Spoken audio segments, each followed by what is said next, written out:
The alarm, the sound of the trumpet. Oh, it's going to be a crazy day.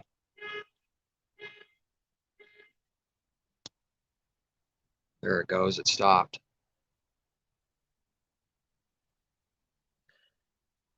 When someone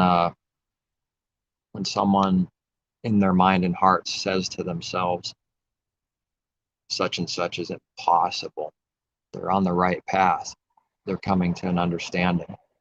When someone actually starts seeing something as impossible to do, they're coming to a right understanding.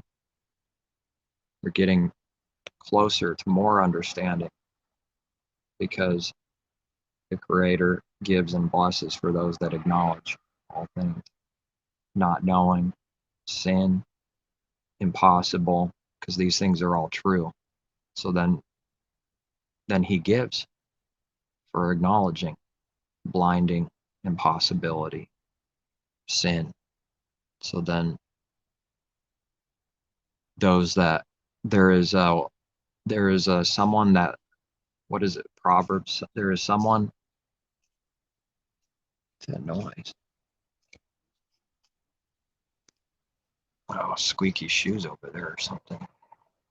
There is someone that gets rich, this is carnally, but yet he's poor. And there's someone who makes himself poor and yet he's rich. One is the natural, one is spiritual there in Proverbs. Someone who makes himself rich carnally and yet he's poor. And then there's someone who makes himself poor and yet he's rich. What is this? Is someone's life does not consist of the things they have, clothing for the body. The body is more than clothing. And what's the other thing we read? And the point is that it's not the possessions, and I've heard the world say this quite a few times, something similar.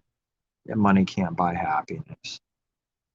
But I truly don't see any understanding when it's time for real, for truth to come out and actually live and give some understanding of those words. The people that say the words run away. They never wanted to hear truth or actually live by it. It's just something that sounds good to say in a delusion. Makes someone feel good, look good. Making someone feel good partially, what do we read? They partially heal the wound. The false prophets partially heal their wound by saying, peace, peace, it's going to be okay. That's what they do. Lying to make someone feel better is a lie and evil and is not loving neighbor as self. Now, anybody that's doing this constantly cannot agree with this, cannot see that that's evil, because that's what the heart actually does. It needs to justify what the heart does. If this is a sin and that's all it does and knows, it needs to justify it because it doesn't know anything else. It can't be that it's in continual sin. That doesn't look good. Anything that doesn't look good is sin to the devil. An amazing, simple revelation to see. And it runs very deep, this truth. That anything that doesn't look good on the surface is sin to the devil because of the image it's projecting, the enemy's projecting an image, transforming himself into a messenger of light. And so if the image doesn't look good, that is the cover. That is the rebellion and sin. So the image has to look good. That's what everyone's going for and doing. It's life to them. Their cover, their fig leaves are precious for hiding from the Creator. Instead of acknowledging sin, Eve blaming the serpent and Adam blaming Eve. Even if there's some truth to it, or there's truth to that as it is, it doesn't matter. It's what the heart is doing. If it's doing something for the wrong reason, it's a sin. It's rebellion. It's not understanding the real thing, true thing, good thing. So even though the serpent deceives Eve, The reason why she says the serpent deceived me, beguiled me, and I ate is because she's justifying the sin, is because she can't do any good in the heart and acknowledge sin. So they run from the Creator and hide, like little rebellious children, as all are first. And the Creator says, where are you? You hiding from me? This is impossible. You can't hide from me. That's as stupid as it gets. But, in the mind of the child, it can't see this stupidity yet. It thinks it can hide, and it tries to do everything to hide. And so there's a torment from the beginning of the foundation of the world with Adam and Eve. There's a torment that's been a judgment ever since. Because when someone runs from something, they're tormented, they're in fear, they're running. I'm talking about running from something they're afraid of, which is what Adam and Eve do. This is a fear, cowardly fear, a torment, running from good, the Creator and his ways. Running from good is evil. Messiah ran away from evil. This is good. The apostle was chased by beasts in Ephesus. This is good. Run away from them. Don't attack them. Don't get into their thing. They want you to fight and kill and destroy, because that will destroy you. Spiritually, it'll harm and destroy. Chased by beasts, we read, and I've been chased literally even, but spiritually the devil's always attacking and chasing. But even literally chased, it is hilarious at times. Sometimes it's not funny, and sometimes it is. I guess it just depends on what the mindset is for the day. But it's a sad, evil thing, crazy. But do people chase each other on the streets and roads? I've done it, guilty of it. Now needing to not do that and watch for that, because it's utter hypocrisy. It's stupid and evil, first of all. And it's hypocrisy to know something about it. Chasing, that's evil. And then you end up doing the same thing. For any sin this applies. And I don't know if there's anything like more humbling, disappointing than catching yourself ready to do what you hate. And this happens. Sometimes it does.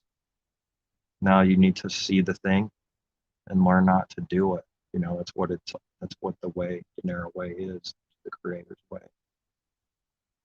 And you see someone chasing you, like a beast is chasing someone or something. And then the temptation will be for that exact same thing. You have to overcome it. And the amazing thing is it's always backwards with mankind. If they actually start doing something right, he's blessed a little bit here, and then he can do more right. But if he goes and does the evil thing, it will be easier to do it again. And it's like only one direction or the other, And then so the enemy's always trying to get some kind of sin or worship or something, anything that's sin. It's too easy to fall. Man can't do it, so it's amazing just to see that we can't see of ourselves. I think it's amazing. It's astonishing. You finally start coming out of a delusion of in the heart believing you can see and do whatever you want, and it's not so. There's no reality to it. I mean, it can be done literally, but not without being utterly blind and punished, like, as I say, in a delusion as a punishment, but not in reality. Abraham doesn't know. He doesn't know what's going to happen next. He's not sure, doesn't know. That's what faith is. Faith is never anything else. Faith is not knowing it all the time. And so I've seen some examples in real life where there's some kind of reality coming to, the words are coming, the conversation, something, some works, proof, whatever the situation is. When it actually comes time to have some real faith, and you don't know. It's a shrinking back. Was it ever there in the first place? It's just a nice word to say, but it might be a good reminder that faith is always not seeing and knowing. You know? Now that doesn't mean it's not connected to other things, but faith is not knowing what the Creator will do, what will happen to you, all these things, whatever the situation is, but you believe anyways. And then He does the miracle. What we learned, He does the miracle. And if we're given it through examples, all kinds of examples and things, pictures, things, so to see that He will do this, and that's how the Scripture's used properly. Is one of the disciples given an example about one of old covenant saint as counted righteous as an example of Father's righteousness, praying that it wouldn't rain, and then when he prayed that it rains, it rained again, saying that the fervent prayer of the righteous avails to a lot. Now he's giving this because the miracle is true, not because it's not. Is saying yes, it does matter and is important. But now if we were to start to go in a little deeper, it's not about literally rain or not. It's not about that one thing right there. It's the understanding in the heart and the spiritual miracles and realities, and yes, even manifesting outwardly, physically, creating a path, a way, whatever it is. But it doesn't apply to those that don't believe. They'll never see it. If they were to see something, anything, it's like it's blind. It goes away in 5 seconds afterwards. And the disciples, we got the examples of crazy miracles happening, and it's as if it almost just never even happened. Who could forget such a crazy big miracle? Oh, this is what it is spiritually. There can be amazing miracles. The Creator has done things for His people already, and tempted to forget, as if like questioning if it ever happened in the first place. That's exactly what we read the disciples did. I wonder why. Maybe it's because all of His people will end up doing that. They can't not do it. It's not good to continue in this the same way. Got to grow out of it more and more, but they will do it. And so you might punch the wall or something and see that you're no different than what we read. You couldn't do anything differently, and I couldn't do anything differently. Everything we read, it's going to happen because the Creator has hidden His truth, and then we need to find it, seek it after, and then things that we're blinded from up here we see, but then He could just make us forget or get us blind for just a second on this or that, and you end up doing something stupid. Just that easy. He does this. That's why Messiah is saying watch and pray, because as soon as you stop watching and praying, guess what will happen? Spiritual destruction, fall. It's going to be a temptation, some kind of sin, whatever it is. And before you know it, you don't even know where you fell from.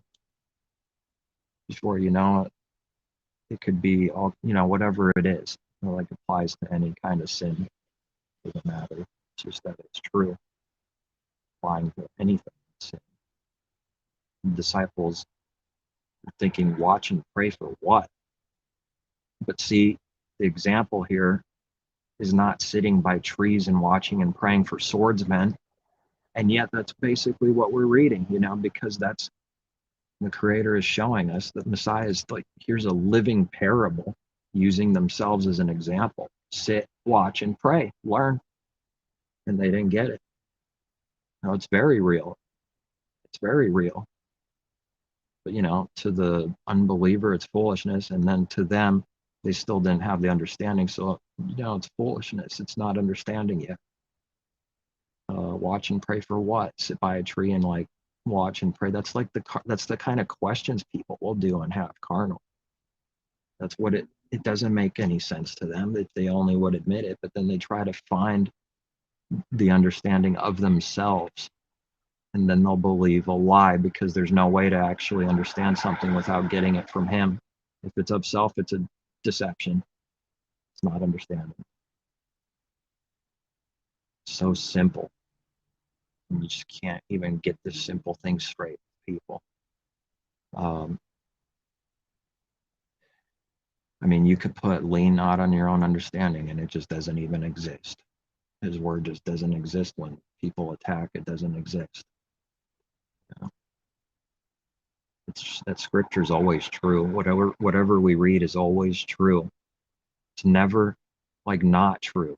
You know, there's never a time to lean on self-understanding. There's never a time to want to be filthy rich carnally, and then they'll be poor and spiritually. You know, because like we read in Proverbs, there is someone who makes himself rich and yet he's poor, and there's someone who makes himself poor and yet he's rich. You know, what is this bringing out? Well, obviously that, first of all, you know, obviously money itself can't do anything for anyone all by itself. And, you know, second of all, well, it's even spiritual destruction to want to increase like that so badly and seek the world and the things in it. Not only can it do something for you, it's going to do evil. It's going to be a sword right through someone's gut. And, you know, sometimes that sword, maybe it takes a few years to really pierce through. But in the meantime, it doesn't seem so bad. Well, that's part of the blinding, you know, not seeing any judgment, not seeing that someone's reaping what they sow. I mean, it's literally not seeing any of this. This is what it means, reap what you sow. Everything you do with the heart actually matters. You know, every single work. But what's the understanding? Well, the Father is patient, and a lot of times the full reward of a wicked work, which is always destruction, death, delusion, more sin, takes a little time to fully manifest for that thing you did maybe a month ago. You know, starting to see this better would definitely help someone see better. It's just that simple.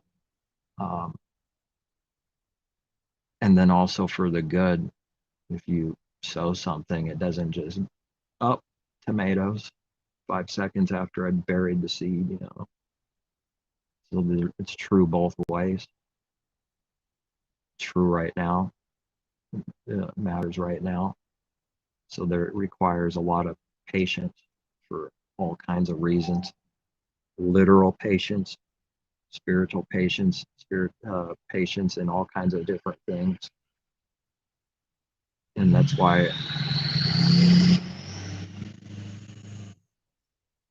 loud noise. Uh, and that's why we read and over and over again, wait, wait, wait, wait for what? You know, this is foolishness to an unbeliever. Wait for what? I want it now. When are we going to get there? The little kid is saying, when are we going to get there? In the car, you know. So wait for the creator. Wait, wait, wait. Because it seems like he goes away for a little while to see what you're going to do. Did you learn anything? Comes back on the second watch, on the third watch, and blessed is the one he finds so doing. Yeah, he's a stern judge, stern creator. No one messes with him. No one mocks him or plays little secret games and lies with him. Not in reality, not without being punished. Now, sin runs so deep, someone that's sick and diseased and full of sin, heavy laden with sin, they're not able to see that it's because of sin. But the world lying to them is not helping at all. It's doing evil, not speaking the truth. There's no blessing from lying to someone to make them feel better or try to do away with truth, try to do away with his word.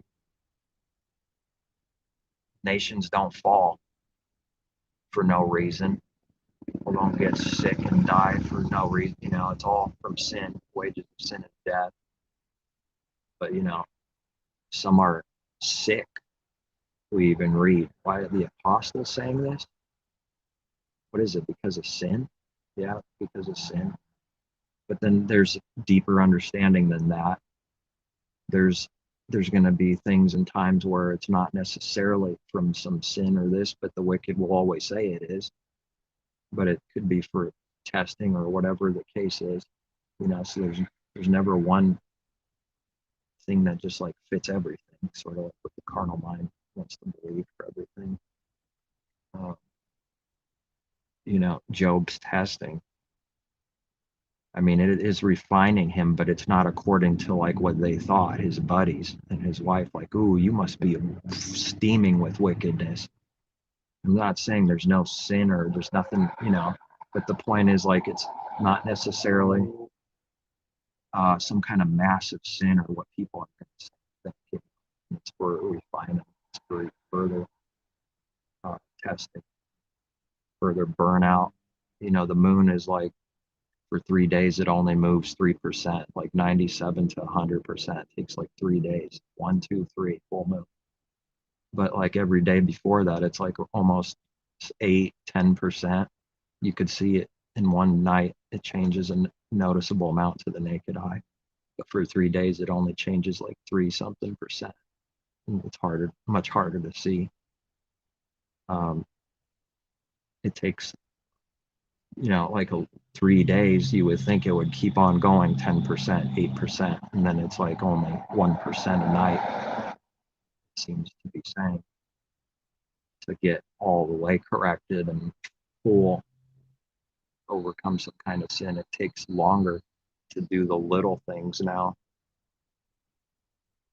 And so the little things are important to really get it perfect and refined. It takes, first 3 days, it's like every day it's noticeable, but then the last 3 days before it's full compared to the 3 days before that, it's hard to see 1%,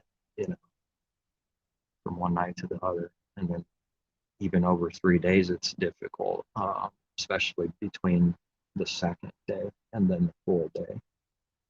A slight difference, I suppose, if you have a good eye and see from day 3 to full, but nevertheless, it's not much movement. And I just find it interesting. And it's light, and the moon is a light. So then to be full light, it takes a while just to get that last little bit. It's like harder than getting to 97%. The last 3% seems more difficult than the 97% before it. Well, everything man does is backwards and thinks backwards, You would think it's easy, carnally, naturally, to do 3%, and it's actually harder. Well, it's impossible with man anyways. But whoever's not faithful with little is also not faithful with much.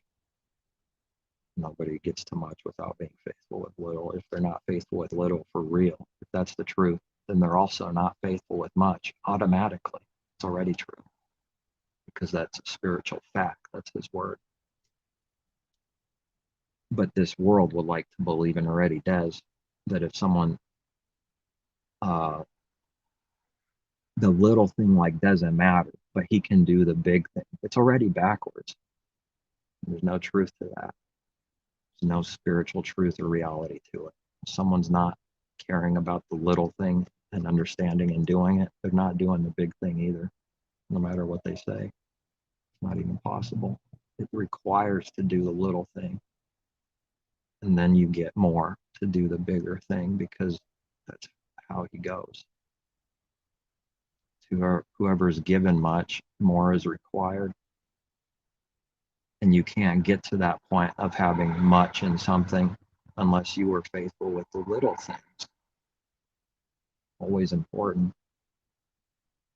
A little lie is important because if that's broken, it's going to lead to bigger lies every single time, and people can't see when it happens. This little thing is going to lead to this big thing, sin, the other way now, darkness. But same with good, doing a little bit of good, even if you have to force yourself, even if you don't want to, And hopefully it's not like that for very long, but it will be like that for things, for sometimes, because there's two examples he gives. The person that says, we'll do everything, but then they end up not doing it. And then the other one is, I don't want to do it. I'm not doing anything. And then he ends up doing it. Which one is justified? The one that ends up doing it in this comparison between the two things. What's the teaching? That's the good thing. Even if you don't want to, do it anyways, because it'll lead to wanting to do it. The other thing will lead to the opposite. Saying with cheap words and then not doing anything will lead to more not doing anything.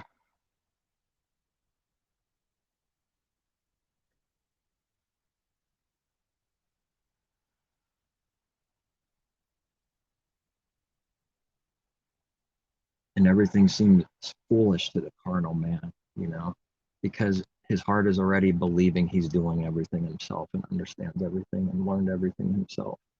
So they hear truth, wait on the Creator. He determines what you need, and it's foolishness to them. What are you going to do? Sit on the toilet and wait for it to happen? That's what they do instantly, something like that, because they can't comprehend this truth that this happens, that he does this. How do they know? They're speaking from no spirit. They're speaking from not hearing from him. Of course, it doesn't make sense to them. How do you know? What? Someone like come down from heaven and speak with a voice to you? Do you hear voices? Oh, you probably have that disease. The one where you hear voices in your head.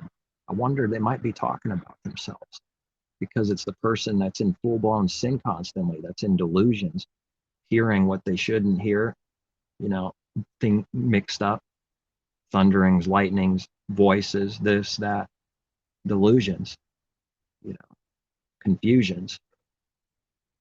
Whatever a carnal man judges, so he is himself every single time.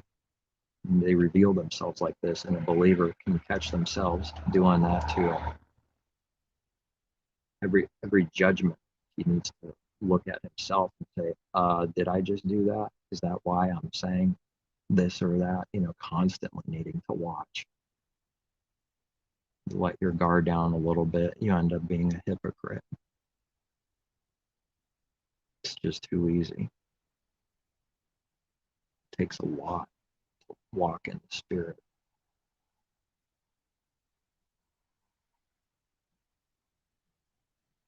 When we read, someone could get something in their mind, what they want to believe. They're reading Romans 8, and some of his word, it just sounds amazing, sounds good, but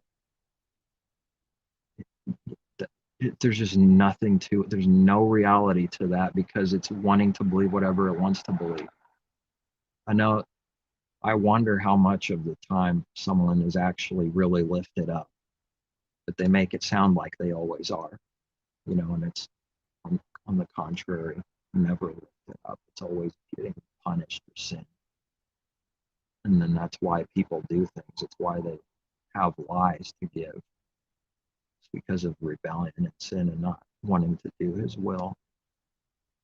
It's evidence for sin that someone does something monstrously sinful or lies and continues to do it. I don't know what's happening, what's going on. Why are they doing that? How come they can't see it? And they think it's foolish to watch and pray. And we're going, incredibly important, the exact opposite. What are they not seeing? How come they can't see? All of a sudden, watch and pray isn't so foolish, is it? But someone says to self, I'm not lying, and therefore it's true. They never go to the Creator with their heart, willing to be utterly corrected, proven a fool and a hypocrite and blind, never willing to do that, to go to him and ask with the heart, but quickly saying, nope, nope, nope, nope, nope. Well, when someone does that, they're not receiving. Father's not going to give them anything, because they already made their judgment. So the Father lets it be according to someone's word. It's like part of his judgment, punishment. But it's like a mocker. Let it be according to the nope, nope, nope, nope, nope, this hardness, this stiffness of the heart, because they say, nope, nope, nope, nope, okay, it's all good. You understand, you're good. Okay, let's see if it works. Go out and eat pig food. Enjoy. This is what the prodigal son is. He gives you just enough to go out and get lost. Let's see if he can walk, who can stand, who cannot get lost. And nobody can stand without the creator. That is the enigma, the revelation, the riddle that can't be seen in the heart by a prideful man. He gives to solve enigmas, riddles, confusions, delusions, healing of, blinding. We read these things. It's an enigma, his word to the blind. But they don't want to admit it is. In reality, someone reads something and they haven't got the understanding. They say, I don't know what this means. I don't know. I can't, it's the only reality I see now. But I know before knowing this, there was no reality to this. It's just, there's no care or love at all. It's just not there. It doesn't exist. The more someone actually is honest, when they are honest with him, that's when he gives. Because that's the truth. You have to search, you have to ask, you have to do his will. Then he will give and reward.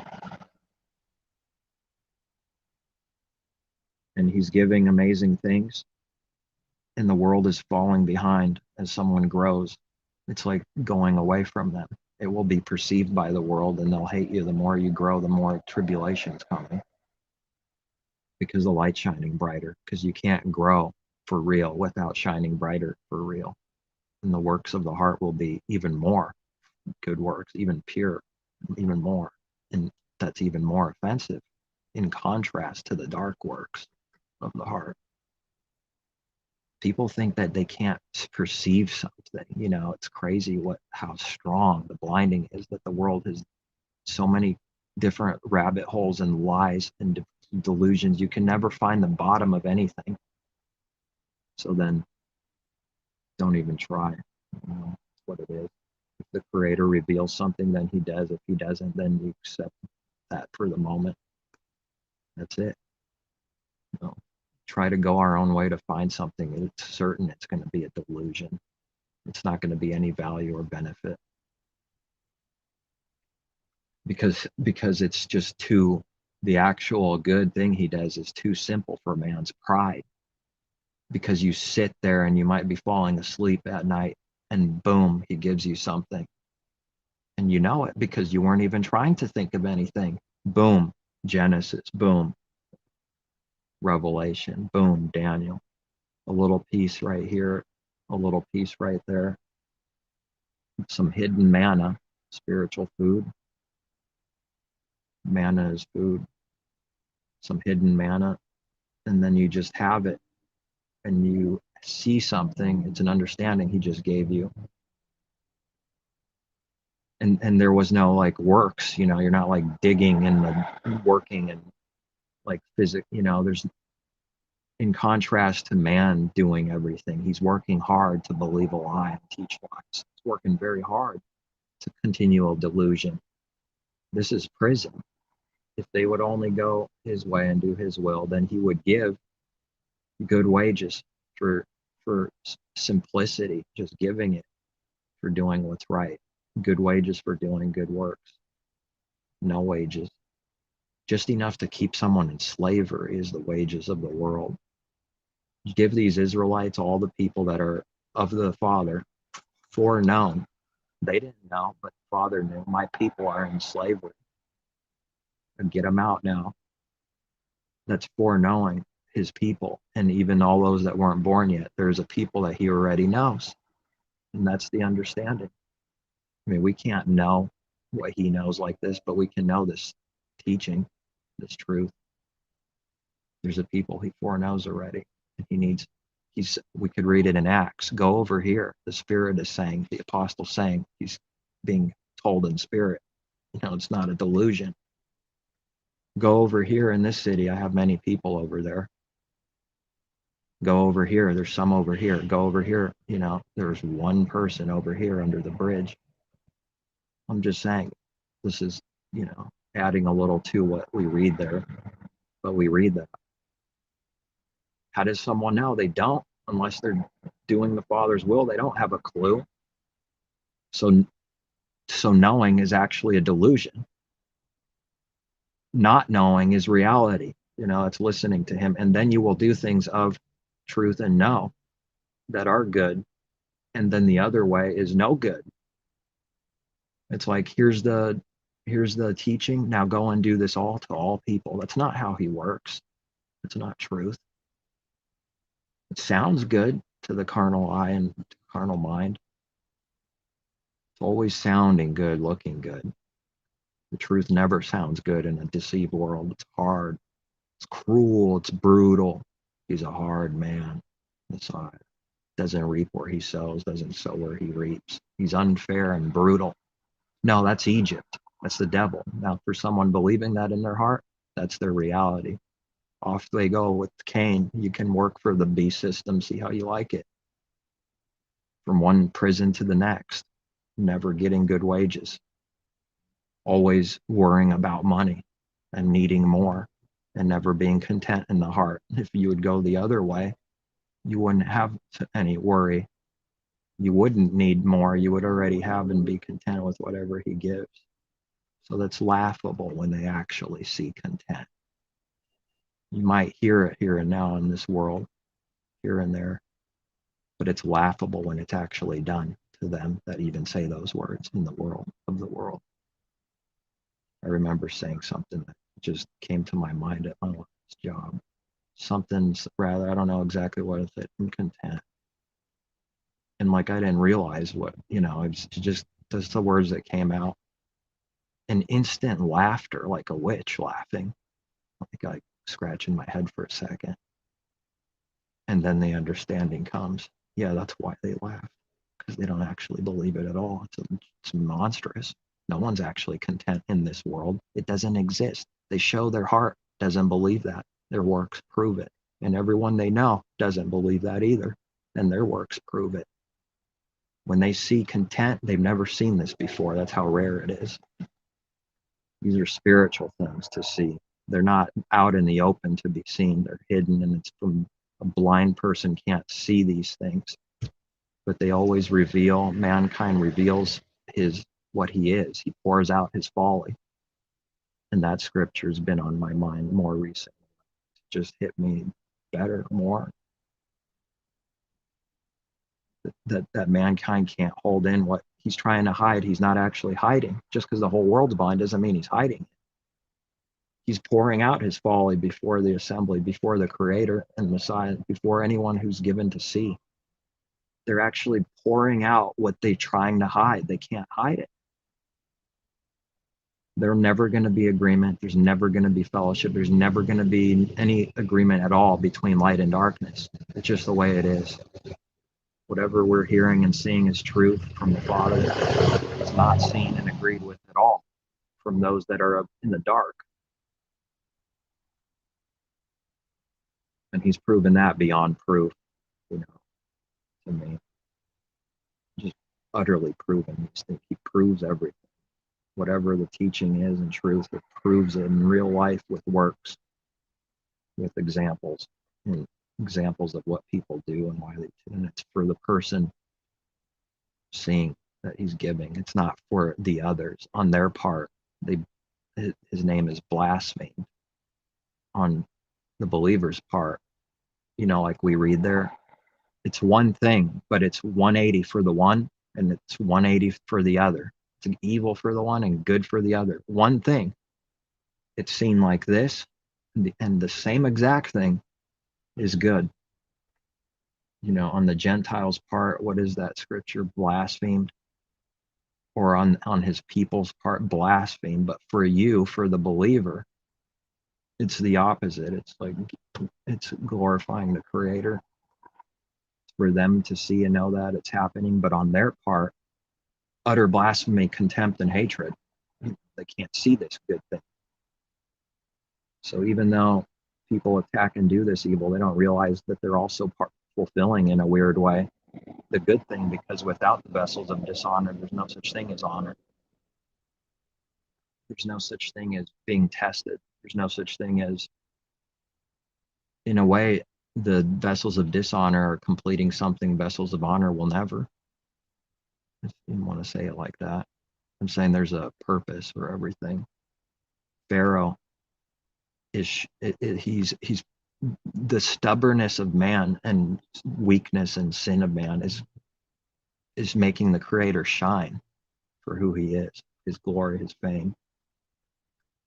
And then they will know that he is the true Creator. And then mankind doesn't know. Well, he will.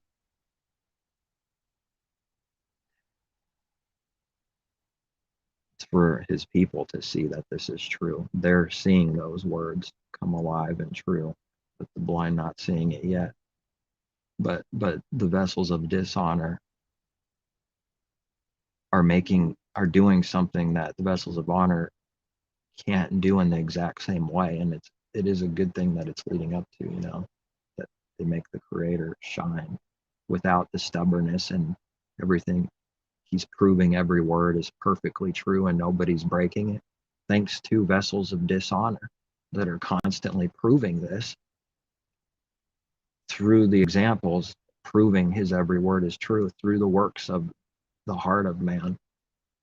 Not that the vessels of honor were better, they were also the same thing, but specifically the two things there,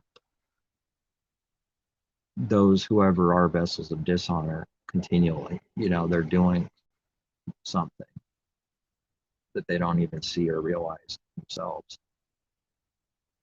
Now, this would be blasphemy for them to hear this, because it's like speaking out of knowing or something. And wherever there's knowledge and truth with clarity, it's blasphemy to those that don't have any knowledge and clarity, only making a show for that they love truth.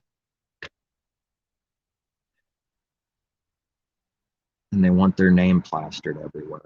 This thing is to be seen for its people, how much people love their name, their old name. Coming in their name is a big thing. They want their name plastered. And you start seeing this thing and start hating it. Well, does it mean that there won't be any attachments for self? Yes, there is. Now it's time to start burning this chaff up with name everywhere, self. If they could only see a little bit of what the old man is and what the name represents, the old man, and that he's no good and he's dying, they wouldn't want their name glorified in all the earth. They want a new name. People, their old name is death. It doesn't represent anything except death, attachment to the old man, old name. Saul is Paul, Abram is Abraham, because that old man name is attached to who and what the old man is. The new creation is the new name that he gives from him, not even our choice, not even our old name is even our choice. But that new name comes from him. What doesn't come from him? Nothing. Pretty crazy. In a world of darkness, this is a crazy thing to believe and see and understand. That nothing, there's nothing that doesn't come from him.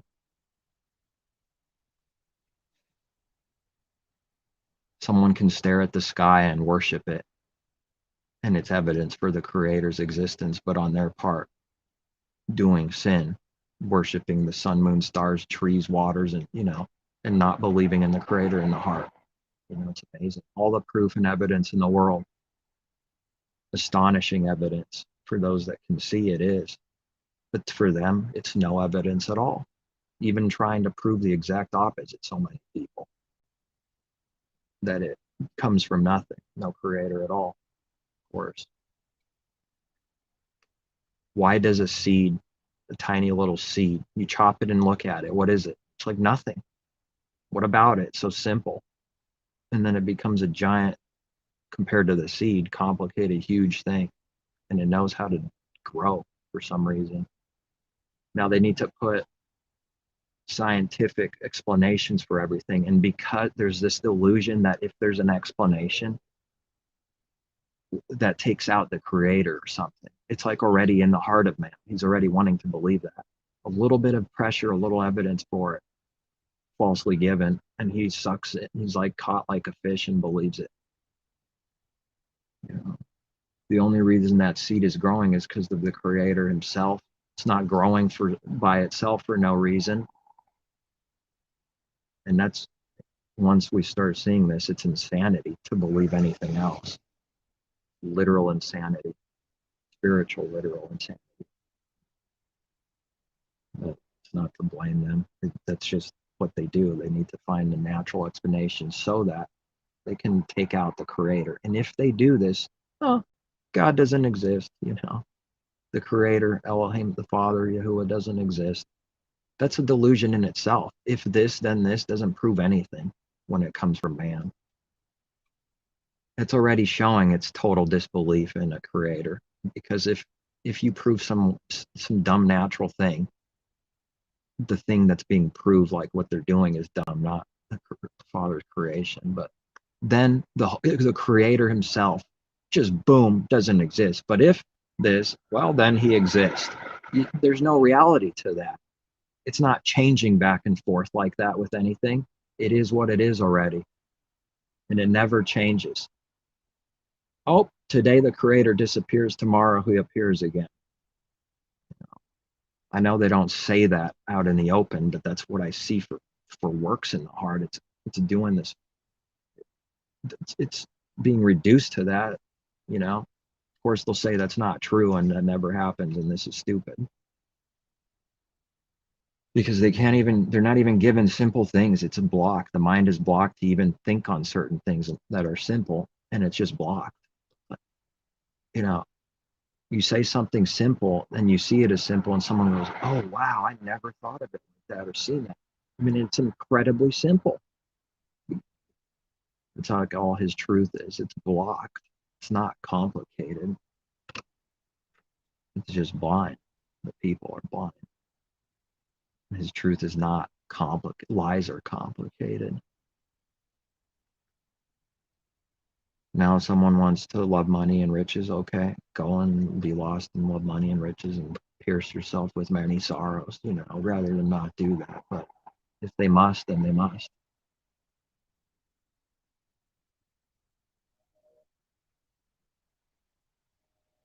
And that just is what it is.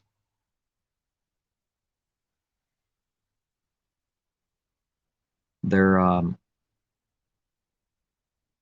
destruction isn't complete yet.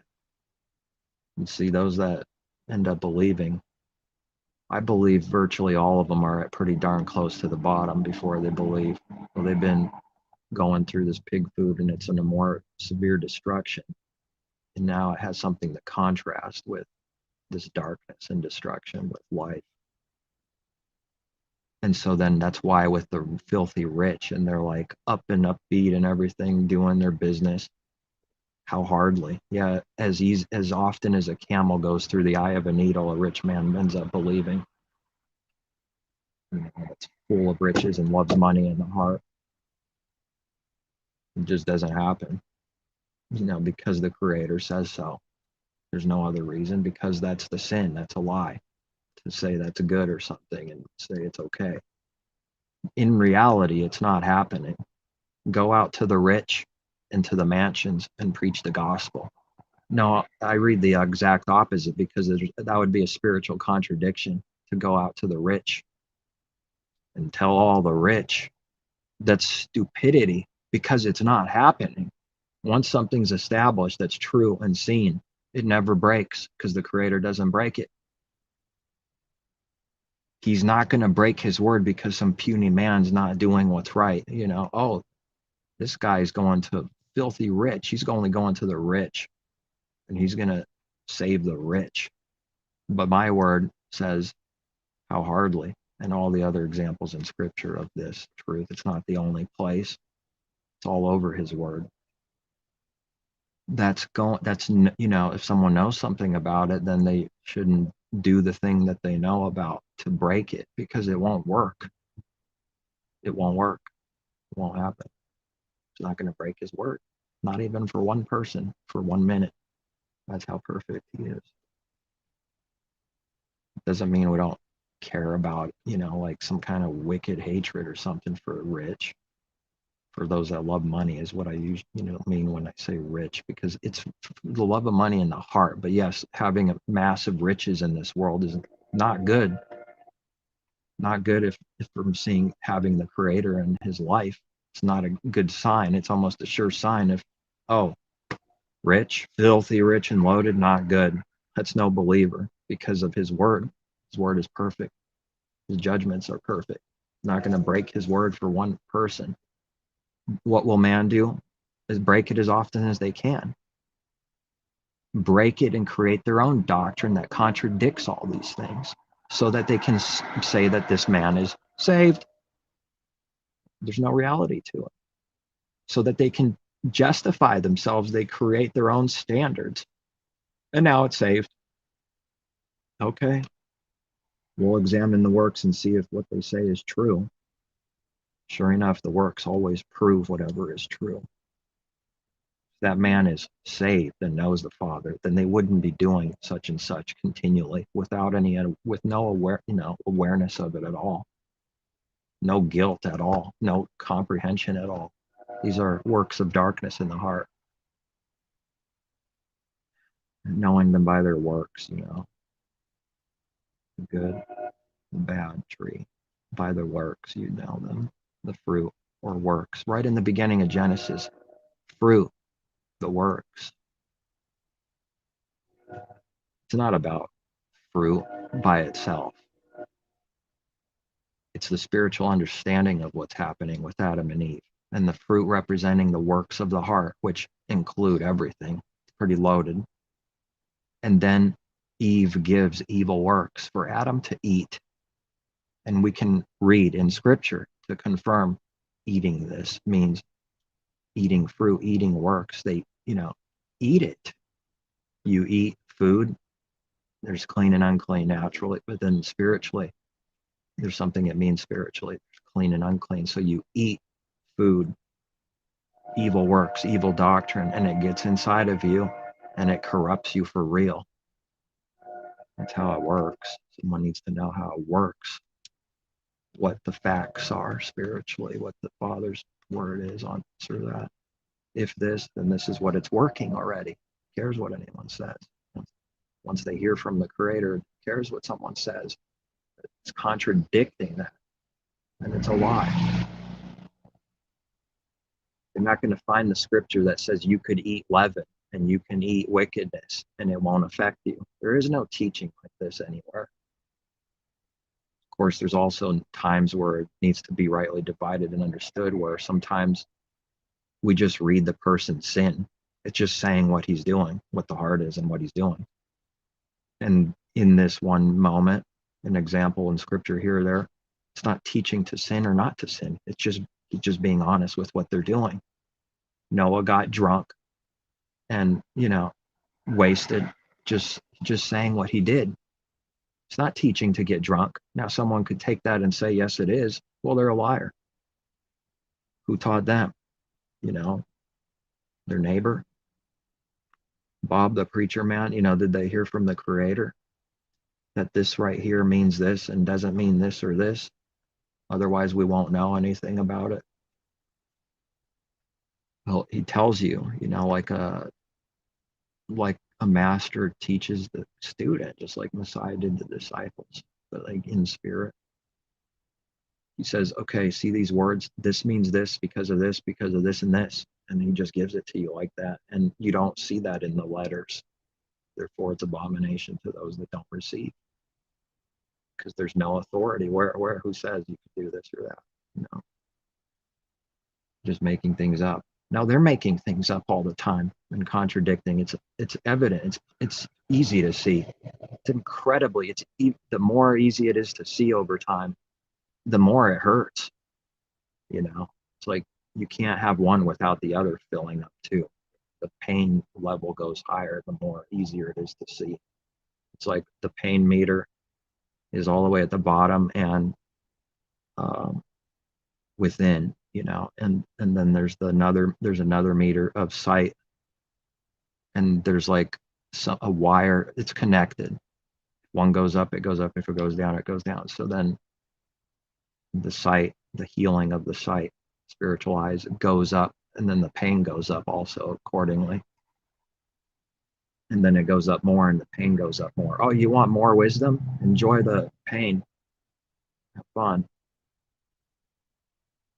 You need to see the world for what it is, very necessary, but also you're going to have pain because wisdom brings forth pain because of the things you see, because it's bad, it's no good. It's good to see, but what you see is not good. Even for self, at times, seeing nasty, failure, needing to repent, heart going astray for this or that, and needing to quickly repent and stop doing this or that. Stop murdering in the heart. Don't lie. Don't rob. Don't cheat. Don't steal.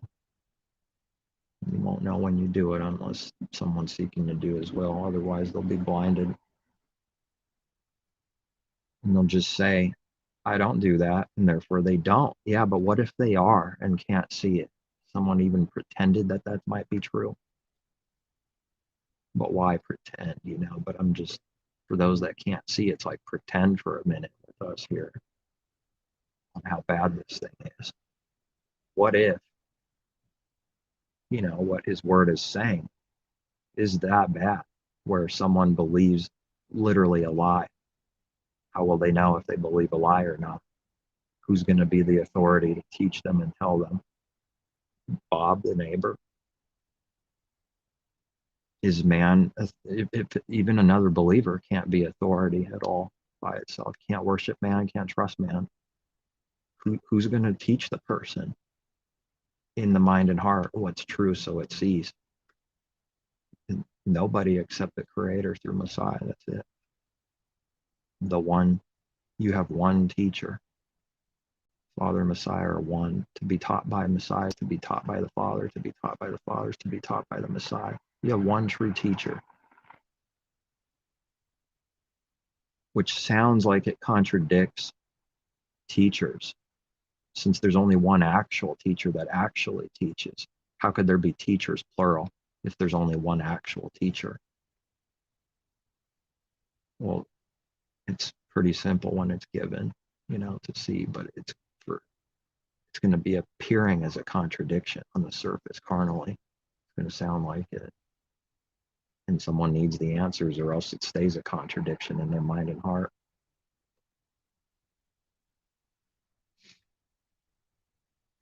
If they can see that nobody actually makes the seed sprout, but the workers in the field doing what they are supposed to do. Consider yourselves servants doing what you ought to do. Ouch. That almost sounds like he's not partial or something. The man always wants to be above everyone else. Give to the one that did work for a little while, the same that worked for a long time. Ouch. It almost sounds like he's not partial. What if he wants to be good to everyone? It almost sounds like nobody rises above someone else and is ultra special. Yeah, that's the truth. That's why. It's going to hurt, sting worse than a bee to start actually believing this. It breaks down all the walls. Jericho falls down. All the ways and beliefs, the city and everything in it crumbles. Man's ways and belief crumble to the ground. With what? Just march around it and blow the trumpet. Boom, gone. It's as easy as that for the Creator. The people didn't do it of themselves. He does this through, in the example of the people. It's the Creator doing it. He did it. Now, who would believe such a crazy thing, even back then? Hey, it's over. After this, however many times here, 7 days, 6, it's a little foggy exactly what I read there. But the point is, it would be crazy. It'd be insane to someone. These guys are fools. What a bunch of idiots. That's teaching something too, at all times, to an unbeliever. everything that's good and true and what a believer is doing is stupid, foolish, and that doesn't see any reason to do good. Therefore, it's foolish. Because in his way, there's no false incentive. There's only doing good because they want to do good. That's it. There's no selfish gain or incentive. Therefore, it's utter foolishness. It's seen like that. Because man's way is exactly the opposite. It's always doing this as a cover, a deception, so that you can get this. And I'm going to be honest and say, sometime back I watched that show Breaking Bad, and I don't regret it, because all I see anymore is whatever the creator has taught me through it. I don't see what I used to see, what this world sees. And it's like the truth is screaming out and the people can't see it. It's amazingly true. It's scary true. And yet they're not teaching truth, and they hate the actual truth. It's a weird, crazy thing. I think it's crazy. It's weird, strange. Because the guy's heart made an excuse, and this is nasty when you find out this is real, for even people very close to you. Oh, it's very real. That the only reason they did something is so for their own gain, but they use their family as number one, as a cover, so they can do this thing. That's the secret that's inside. Out in the open, it says something else, never saying what it believes and never believing what it says. So then, finally, and he's going along with the lie, and it's incredibly obvious that he's lying, right? I mean, that's part of it. But like to the wife, it's incredibly obvious after a little time. Once she finds out, first couple times, like, okay, something's weird about that. You cannot hide lies. For those that are seeing, you cannot hide lies. Even if someone's blind, it's actually pouring out its folly constantly. Where even another blind person sees and picks up the lie. That's how bad it pours out its folly. It's like you cannot do it, which is amazing and good to me. That's crazy good, because then the creator just utterly doesn't allow to conceal sin. It's not actually happening, even though someone thinks they might be doing that constantly. Even to enemies of other enemies, someone finds out you're lying, it's obvious why this guy's doing it. And the guy that's doing it keeps going under his cover, maintaining the lie, thinking that it's working, and then getting angry at the woman, in this case, for not believing the lie that he's telling. And he starts getting angry as if it's almost true, because he actually believes his own lie after a little while. And it's very real. It's not a joke. Someone believes their own lie and gets angry for someone not believing that they're telling the truth. Now, what kind of sin is that, to not believe someone that's lying? There's no sin in not believing a liar, period. All by itself, there's no sin in not believing a liar. I don't believe a liar. There's no sin in that. You see the lie and it's a lie and you don't believe. What are you supposed to do? Believe a liar?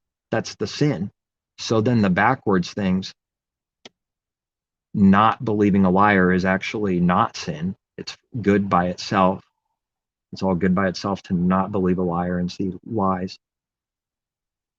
And so the person that sees the person not believing the lies is furious with them not believing the lies, as if they're doing some kind of massive sin, and they start attacking them as if they're doing wickedness. Pretty bad. Pretty deceived world. And you pick this up in the show. Pick it up. Pretty simple to see when we see it. And now the woman sees the lies, and she knows from this point on he's lying, and he believes his own lies, that he's still tricking her. Because when he's doing this, even in the show, the judgment's real. I see it. It's crazy, because they're only doing whatever man knows. Even as actors, they're only doing whatever the heart already knows. This is what they do in real life. This is what we do in the show, with exaggerations and whatever when it happens. But nevertheless, it's still, he gets hardened and blinded even more. When you continue the lie and it grows, you get dumber and blinder. It becomes more obvious. to her. And it becomes insanity and blind for the guy, where he actually believes his own lie more than he did yesterday. And he's more furious at her not believing his lie more tomorrow than yesterday. It's going and falling down. You know, someone falls down a dark pit and you just see their hands and feet, and it's like they just start disappearing. I mean, that's what it is. And it's gone. How do you come out of that? I mean, it seems like good incentive all by itself to not want to do evil, just for the scary blinding that it is for a judgment. Of course, that can't be the only, but it is like together part of not wanting to do evil, because you're having a proper fear of his judgments for evil doing. You're going to get punished for it. His mind and heart is literally getting darker and blinder about this one thing. Literally worse and worse, until something has to happen dramatically, drastically, to finally break him a little bit and say, and he's going to do one more lie, and don't tell me you can, don't do this again, just go away, I want to shoot your head off. This is the enmity and punishment. There's enmity, hatred, sadness. They want to kill each other. They would like something evil to happen, both parties doing evil. It's a punishment. That's why that's happening. It's a judgment. And that's why families are torn up, because of sin. Yes, it is. And there's nothing the families can do about it. The amazing thing. He determines to do a judgment and break up the family. It's happening, period. And nobody's going to stop it. This marriage is going to break because of sin. Whatever he determines and sees and judges, boom, it's happening. No one can stop it. No matter how much they try with their free will, they can't stop it. Because you can't fake real. You can't fake love. You can't fake anything that's real in reality. It's broken, it's broken. You can't fix what's, you can't fake real. And so at the end, he finally says, I did it for myself. I did it for the money. I did it because I liked it. Liking evil, being, why? Because he's God. He's of somebody instead of some loser nobody.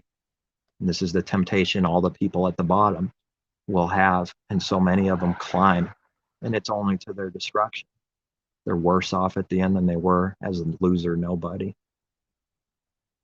Just some loser nobody science teacher or whatever. And now he's rising. The beast is alive. I never felt so more alive. Oh, that's real. It's a spiritual reality. The beast is roaring and running, and it's alive. The destruction's coming right along with it. Spiritual destruction for being alive, because that's the wrong alive. That thing needs to die. And so someone is tricked into feeling alive. This is bleeding out through the show and shows and movies and everything. All of creation is bleeding out of where someone actually believes they feel alive right before they die.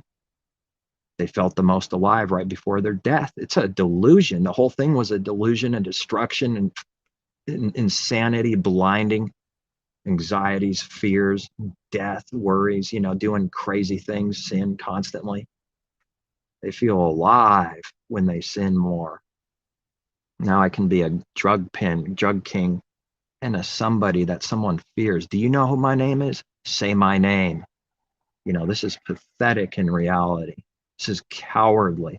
This is weak. The stronger the man gets, the weaker he is in reality. That's the truth. Because the weak are strong and the strong are weak. The only reason they're doing that is because they're even weaker than they were yesterday. That's the truth. Strong runs from evil and runs from fame. Strong runs from showing off and wanting to be God, constantly. Strong runs from Pharisees chasing him, wanting to destroy. Strong runs away from that, runs away. And then the devil, as it's chasing, being left behind, you coward, what are you, weak? Some other words are used there besides weak. Because they're pouring out, they're angry that you're doing the right thing. That's what's happening. They cannot believe it. They want to fight. They want destruction. They love it. Blood comes out of their mouth when they see temptation for sin. It's like a vampire. No wonder that's popular. And so then if someone runs away, they want to suck you back in by tempting your ego, pride, saying coward, wuss, wussy, right? And then if you keep going, it's going to get stronger and louder. You need to start throwing more insults because they want you to fight them. They're cowards. They're only doing that because they're actual spiritual cowards. Because of someone strong in Messiah would do the exact opposite. They would not do any of that. They're only doing that because they're cowards being judged. It becomes more and more predictable what people will do. It's spiritual prophecy. This is the prophecy that's edifying, not saying that, Messiah is coming tomorrow at 6:00 kind of prophecy, but spiritual prophecy. That's always true. That's always valuable and means something. It's connected to sin and doing good, doing evil, it has profit because it's prophecy. There's the natural sort of prophecy, and then there's spiritual for everything like that. And it's the spiritual thing that's the valuable thing, the real important thing. And so you prophesy because the Father gives to prophesy. It doesn't come from self, because no prophecy ever came from self of its own prophecy. It never came from self. Apparently the church world cannot comprehend what this means. They're the one making things up constantly, but they have to accuse what they are onto someone else to hide that they're that, and also trash the good thing they see because they can't believe what it is. They don't know what it is. They've never seen it.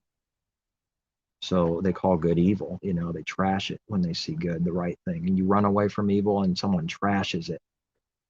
They're pouring out exactly what they're accusing and are right in that moment. When they say wussy and coward, they're a wussy and coward. Literally perfectly fulfilling that. It's scary. And they can't see that they are. It's pretty sick pride. It's such a sick disease. It's nasty. It's evil, stupid, and blind, these works. And it's going to be judged and made blind for doing it. Right in the moment of doing it, someone's being blinded and judged right in real time by the Creator. They pour out exactly what they are attacking, and they speak of themselves. You walk away, they just spoke of themselves. They'll never believe it. They'll forget it conveniently, as all things evil are forgotten, and good that's done to them is also forgotten. And if it's revealed someone did some kind of great evil to another buddy, they'll forget that, but they'll remember one little speck they think you did forever, but they forgot all the evil their buddy did every day. They need to take what their buddy is and put it on believer or someone else. You're this. It's literally just delusions. I've seen crazy, insane delusions where it's like as bad as it can't get any worse. They just make stuff up out of thin air without a cause, because it's that desperate to put something on you, the devil. It's crazy. It's worse than backing up on a green light so that they can say you tailgate. It's one of like the physical obvious things, but I've seen all kinds of spiritual attacks and things. I've seen way worse than that, because at least the truck backed up and that happened. Like there's some kind of delusional reality to me getting close to the truck, but they made it happen. I'm talking about just straight up making it up from scratch, 100% made up out of thin air, and they just throw it on you because they're God. And now because they made this judgment, you can't make it go away. It's in their mind, stuck forever. Oh, I said it. You did it. Yep, you did. Yep, you did. Yep, you did. It's nasty. That's all that everyone's doing in this world. They get loud because they cannot hear themselves.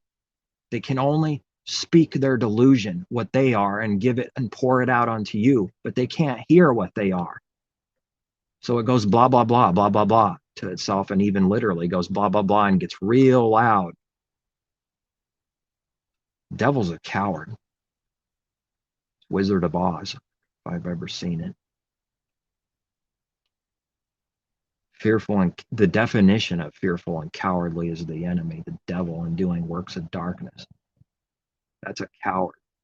So backwards, whole creation is backwards. Every work it's doing from the heart is backwards, doesn't know what good is. When it sees it, it's attacked. How could it know what it is if it attacks it, that it's good? Would it attack good if it knew what good is?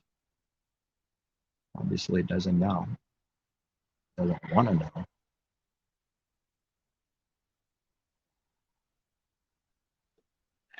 Bob's truth here, and we're banking in on the flat earth truth. It's my truth, Bob's truth. It's Tim's truth, it's Bobby's truth. Even just pouring out its folly, coming in its own name. What do you mean it's your truth? And then if you were to say something, it's very predictable what someone would do. That's not what I mean. It's not what I mean, obviously. It's just my name. Oh, shut up. Always making excuses and justifying sin, the carnal man's always doing. I didn't get this sporty car that looks amazing because I'm showing off. You know me. I always like things that look good for myself. Shut up. You know? Just acknowledge your sins. Carnal wicked. Give me a break. It's a lie. It's deceiving itself. It's lying to itself, and it ends up believing a lie. It's punished. That is part of the punishment, is believing your own lie. Desperately trying to hide the sin, not able to admit it, that it is doing this for others to see. So it can be a badass and special for looks, for this, for that, you know. It doesn't matter what it is. When that's the intention, that's sin.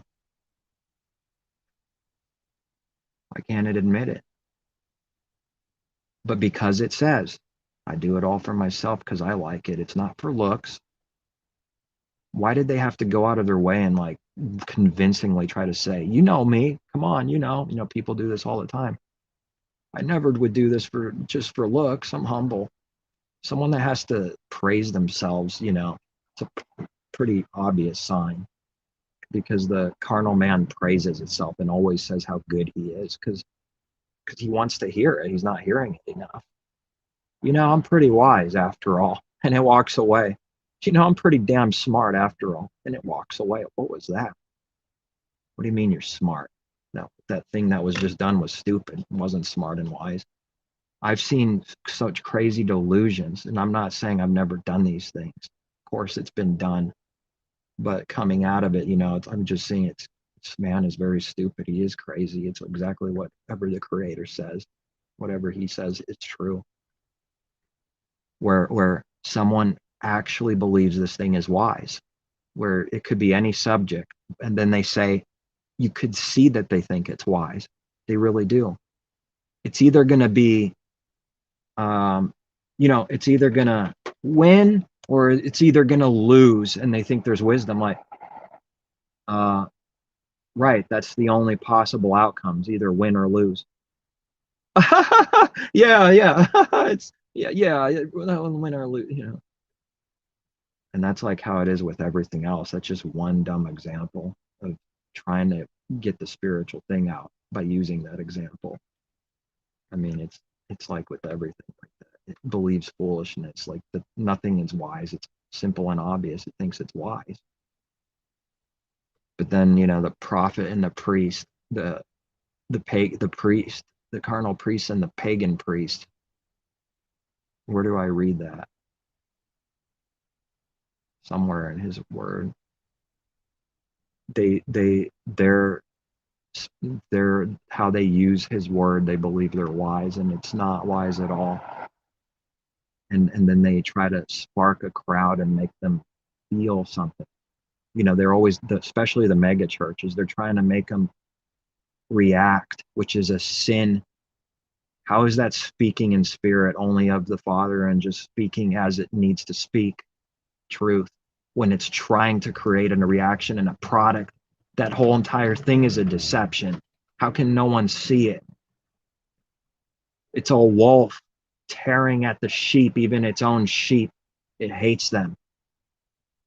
The more control and people they have under them, the more hatred pours out of them. Talking about evil hatred, carnal hatred, real hatred for the people, because that's not blessed, so they have to hate them.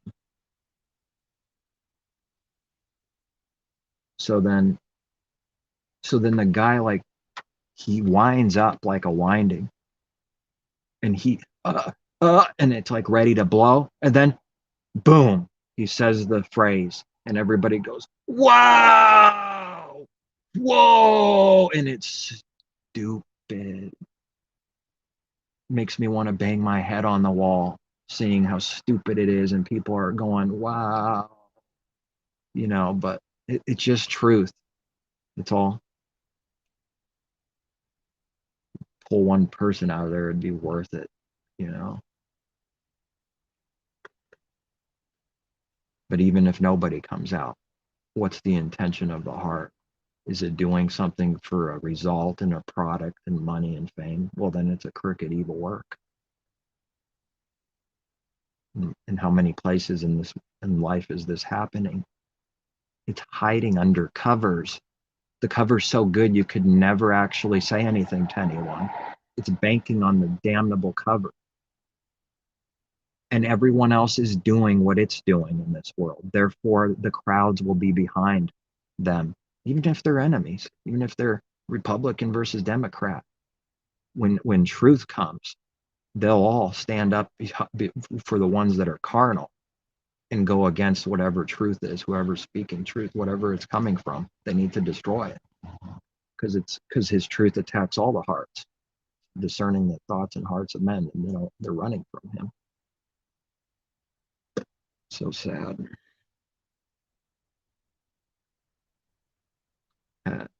Maybe a few years ago, I could say there's like no fellowship, but then that grows. What I thought was no fellowship with darkness was nothing what I needed to see. And it becomes even more real. And then you actually start believing the teaching. It's not just words, it becomes reality. It becomes a living reality.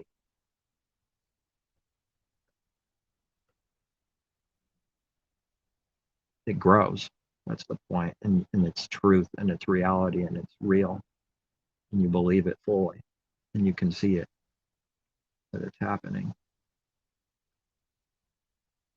They wanna make people feel good and create something in there. That's what they're doing. And it's obvious what they're doing. But you can't tell the people being blinded by the false prophet anything at all. And what I mean by that is they won't hear the word. They're going to attack it. They can't hear it. They like what they have going on. And the prophet hates them. And they don't care about him either. It's not possible. There's no actual love or care, because there's no love or care when someone's lying to someone and deceiving them. That's not love. That's hatred.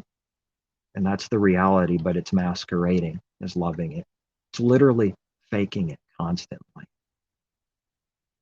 And this is just too big. It blows. They can't hear this. No, it can't be that bad. Nobody's doing that. Everyone's doing that. Have they ever read that he gets people to believe their own lie, and that this world's already deceived and believes their own lies? Of course they're not going to believe truth when they hear it. How? When they're already believing a lie. It takes a miracle. Something man doesn't do. He doesn't make the seed sprout. He doesn't push real hard and then the seed sprouts when he plants it. The only reason it sprouts is because of the creator's laws, and he makes it sprout. There's no other reason. If you were to say don't sprout, it wouldn't. That's not to understand. It's not because of some natural thing. That's a delusion to trick people. But they think that it's just doing this all by itself randomly. That's science, man. It's just doing it by itself. It's got power all of itself. that's used dishonestly. Deception. It's not honesty. But that's what the world already believes in the heart. It's already backwards. It's like, got to come out of Egypt backwards into the light, into the marvelous light. It's so backwards and dumb that someone might turn on a light and go, I'm in the marvelous light, and then they go to bed. It's like, that's how dumb it is and blind it is. It's not what it means. If I say sorry like a 5-year-old, sorry, huh? Told you. What do you mean I can't say sorry or repent? And it walks away, literally believing it's wise and that it just made you a fool, and says, what do you mean? I said sorry right there. Like, what are you, crazy? You blind or something? You said it out of spite. There was no apology or sorry, and that's how mankind works. There's no clue what the real thing is. It doesn't know. It's never been sorry a day in its life. That's why it's in constant destruction. That's why it's diseased and plagued with every plague of Egypt. Frogs everywhere. And you grab a frog and it slips out of your hand. You can't catch these foul spirits, nasty, slippery. And you're gone. Freakish. Tongues, big mouth. And they jump. Spirits jump when it hears truth. It goes crazy. There's delusion in prophets that they specialize on one major thing. Well, it's like that everywhere, but here's one of them. That there is no spirit, there's no resurrection, there's no nothing. Spirit is just a feeling. They want to explain it naturally. What they're actually doing and actually making it obvious is that there's no creator. Obviously, that's what they're saying. No spirit, no creator, no spirits. In all the examples in scripture, long, confusing explanations. Now, someone needs to be careful, because whatever they want to believe, that prophet's sorcery will work on them. When they read it, they will see what the prophet wants them to see, what the prophet sees himself. And it's not there. It's incredibly stupid. When you see it right, you can see how stupid it is. But when you're being blinded and cast a spell on you, you'll see what they want you to see, what the devil wants you to see. It's amazing. And the whole entire websites to try to attack one thing, to get some people to believe that this is all just some feeling, flesh. There's a reason why it's happening. There's a reason why the devil would want someone to believe that. Because it's connected to everything. Someone believes that, it's over. If they continue to believe it, it will be corrupted until there's nothing left to corrupt. And not that deceive for a few minutes or days or whatever, but I'm saying if it continues, the whole bread will be lumped. That's why we read that doctrine, and that massive corruption will grow until there's nothing left to corrupt.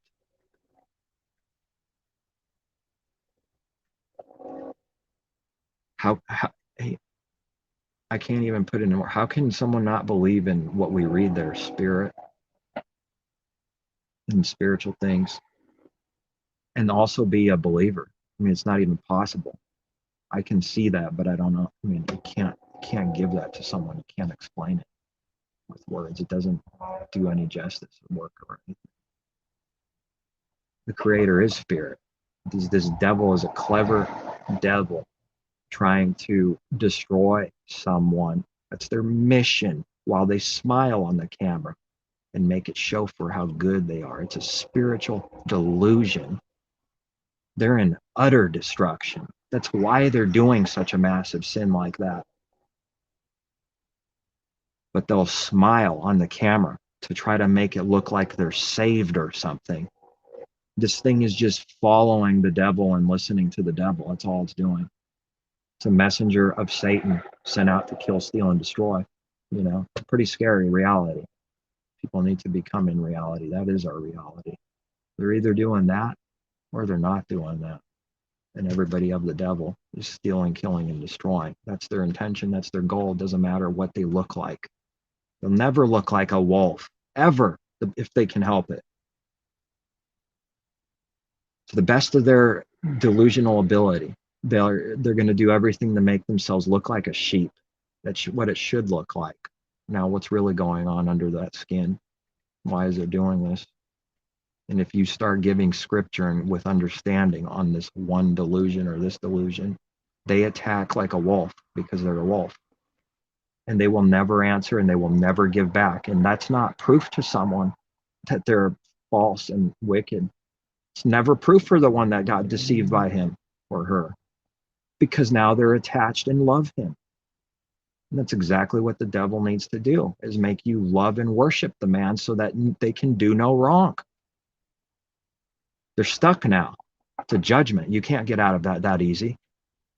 Boom, you go on down this deception that hardcore and believe a lie this big. You can't just say, I'll see truth whenever I want to. Oh no, it don't work like that.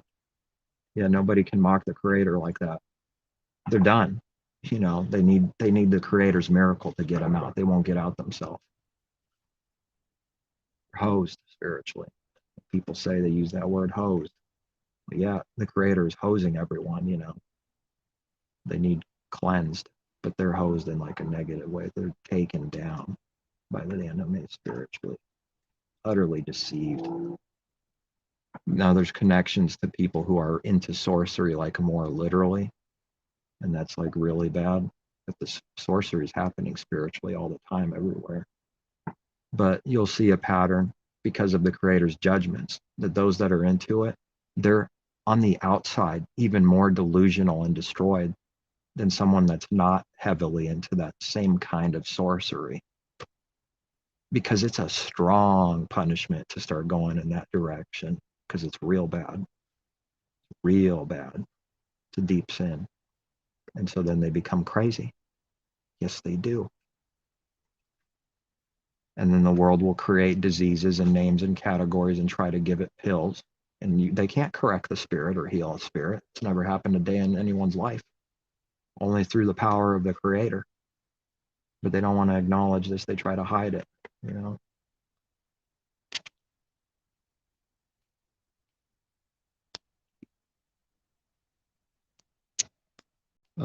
Looks like it's time for me to go. I wasn't very busy today.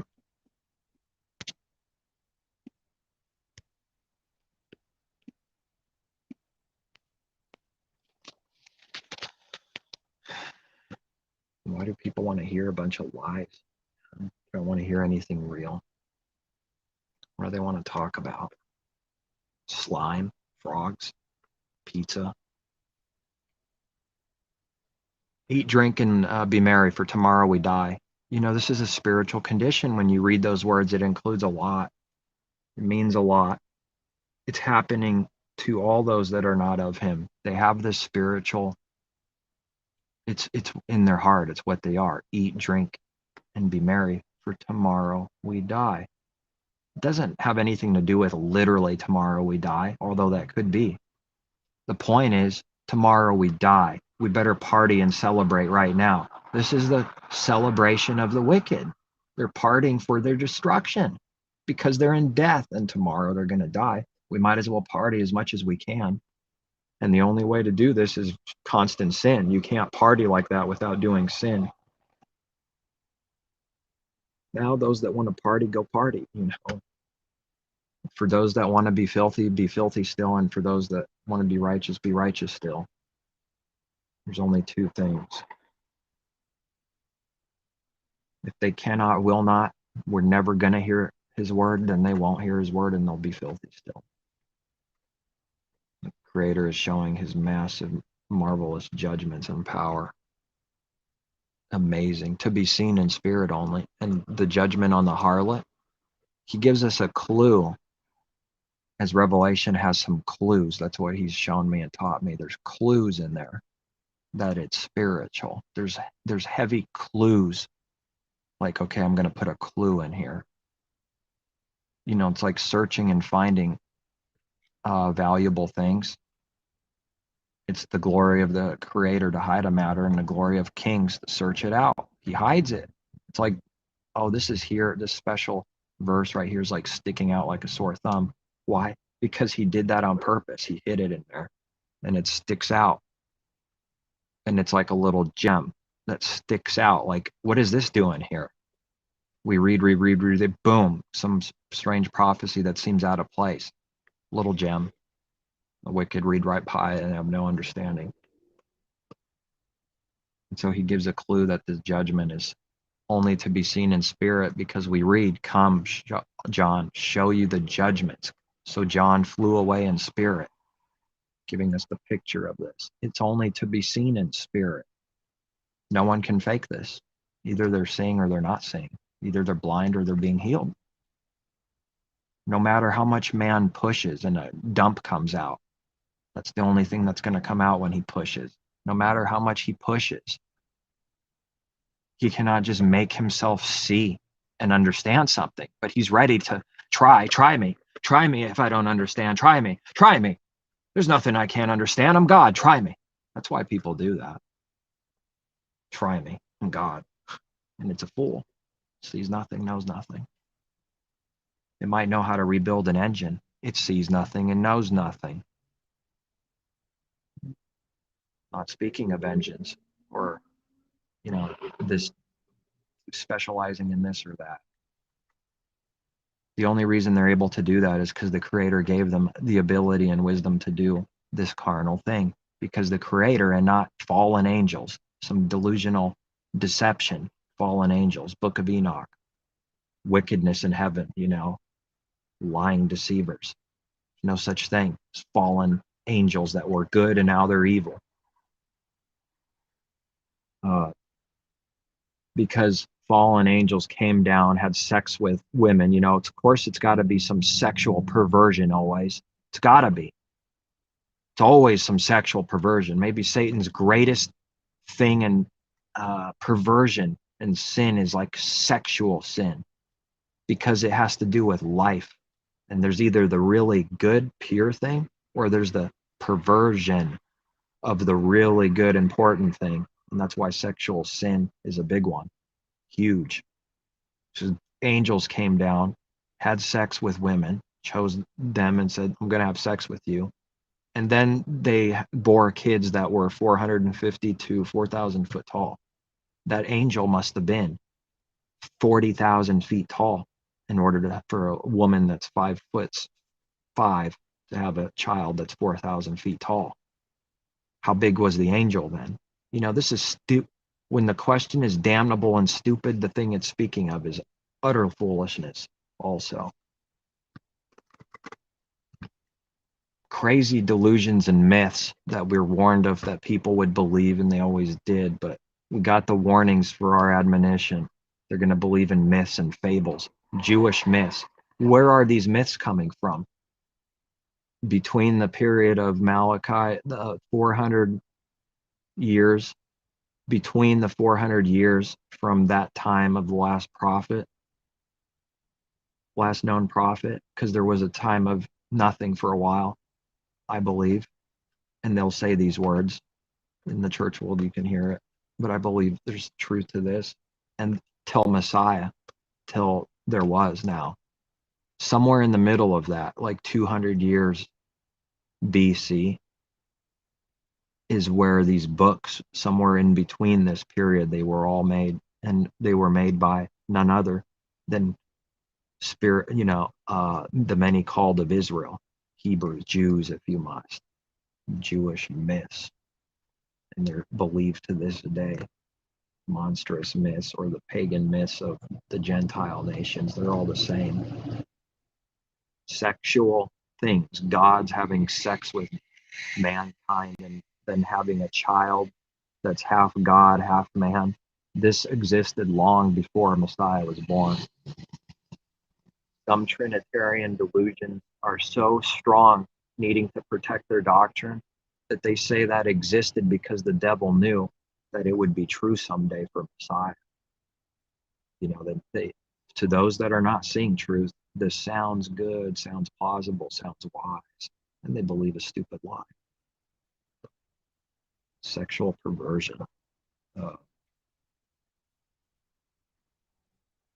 and there's because wherever the sin is great, I see that for doing something right for in the heart, there's also strong blessing. So there's always, I would say, do the best of someone's ability, uh, whatever the Creator has given, not to be a sexual pervert, because it's only gonna destroy in all kinds of sneaky ways, and darkness creeps in, and it could lead to other things, whatever, like any sin can. Um, and that's what we see in this world, like maybe one of the most is sexual joke perversions, because it's connected to something important, life. So then there's always the good, and then there's the evil. Now, whatever the good thing is that's pure, the world just knows of the evil thing, and it's constantly being perverted. It's like children that are crazy and just need a big spanking. I mean, it's like rebellious children, and that's what we read. In one way, all the creation is his children, and in another sense, only a few are his children. But depending on where we're coming, all of creation is from the Creator, his children, disobedience. But then there's those that are of him for real, of his spirit. They're born, they're his real sons or daughter. So then there's these two things on the surface contradict each other, but there's no contradiction, and it's like that with everything else. Whatever, any truth, it's like this. There's an understanding to be had, explanation spiritually, an understanding where, yes, children, not children. Well, it's a contradiction. If someone doesn't have the understanding, it's going to only be a contradiction. That's all. Answer a fool according to his folly. Don't answer a fool according to his folly. Right on the surface, direct back-to-back verse contradiction, but it's not. It's like the Creator is screaming out to me as he's showing me this thing. He's like wanting, here's a stumbling block. They're going to trip if they don't seek me out for this thing. Here it is. I'm putting a stumbling block right there, and they're going to trip. Watch them trip. And then someone might see that as evil, but it's a righteous judgment. Righteous judgment. Whatever someone trips, they did works that deserve the tripping. It's true, and it's all over His Word like that. It's set up to look like it's not. It's not a setup for out of deception. It's just that whatever someone wants to believe, they'll see it in His Word, and it's there just so that they see what they want to see. And it doesn't mean that because they're seeing some kind of carnal understanding that has nothing to do with the spiritual understanding.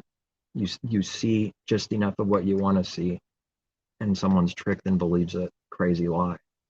That's how it works. Now, without seeing the understanding from above, as I've been tricked, on the way, even sucked in for a little while here or there, but starting to believe some kind of lie. I can see the contrast of when you don't have the understanding, then you're desperate to go and find the answer real quick, and something that sounds good, because we don't actually literally see what we're supposed to see. It sounds good and plausible, and we end up believing it, thinking it sounds good, and it's actually crazy stupid. Yeah, that's happened. It's happened to me. Yes, on the way. Yes, after believing, getting sucked in for a little while into some kind of crazy lie.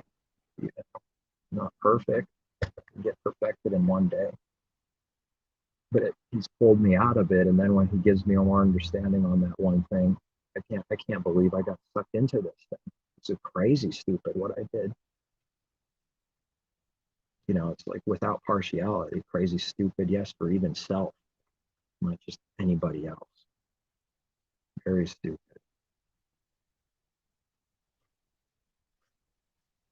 But if someone doesn't care, then they don't care, I guess. And you can't give them care, can you? Try try to do works, try to save someone. The best someone can do is just do what the Father tells them to, speak truth with actual love and care, and someone will sense that, even if they don't know what it is. And then hopefully the Creator, makes this seed sprout. But man won't do it himself. It's of the Creator. It's of the child that's not born of Abraham and Sarah's will. It's 100% born by the Creator's will, shown naturally through the miracle of being able to have a kid because of the miracle only. And this child represents being born that was to come, that now is. But it wasn't reality yet, but it was a teaching. And that's why the scripture is being used by the apostle there, seeing what it means, given to see.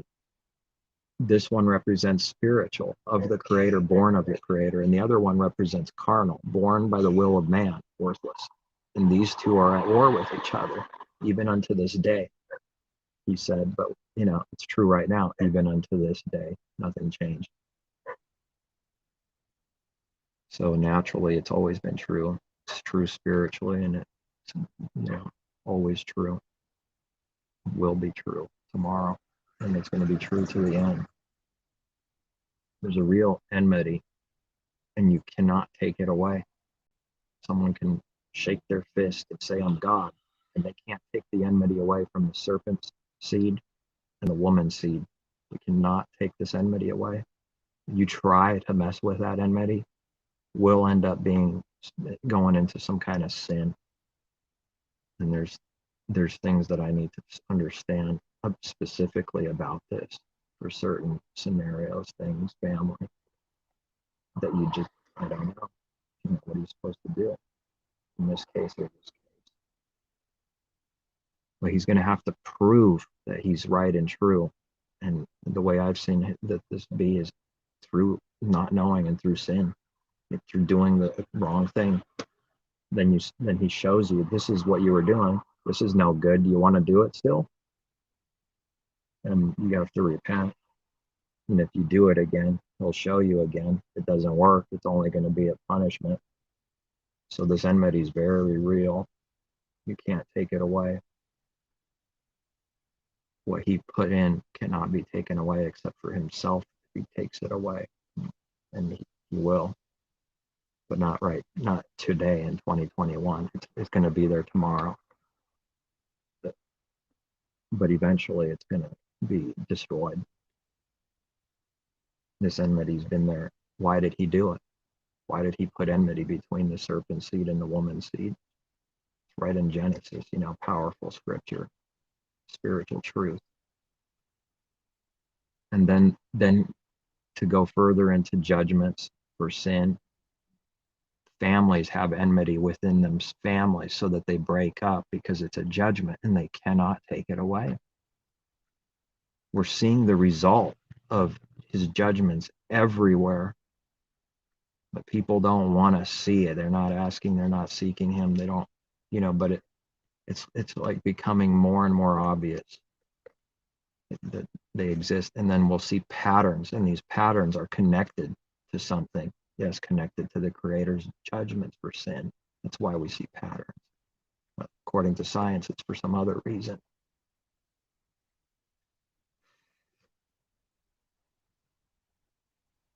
The crazy lunatic is healed just by Messiah speaking truth, saying, be so, and it is. Be healed. Get out of there. And the craziest of the crazies is healed. And if that can be done with the craziest of the crazies, then how much, it's a little easier for anything less than that. There's a lot of money to be made on sick people, though. Seems like there's never too much good going around. It's not enough at any point, seems like. I guess there's always work until there's no more room. There's always room. Now we read that. Is it still true today? Or is it a lie? Or do we read it for a reason? To go out compel them to come in because there's room. How few believe. Room until the end, man. Room right until destruction. I guess that's when it's filled, when whatever the creator determines his house is filled is not something we know, any specific number or thing. So the guests are invited in a house, this happens, people invite guests in the house and there's like a certain number and you would say, okay, this is full because we determined that 100 is full and we're not having any more because this is full because we determined it's full. Well, the creator knows what full is, whatever he determined. The house, the giant house is full. Now, out of stubborn partiality and pride, everyone thinks it's like all about self in this generation. That's pretty selfish. There's a lot of people. And it's through a long period of time, is truth. I think if something's not done right now in my generation, that it must not be true at all, then it's like the heart of man. His word is just as true now as it was 500 years ago or 2,000 years ago. It didn't change. It's just the same truth and just as exact same truth, value, and importance, and utterly true today as it was long ago.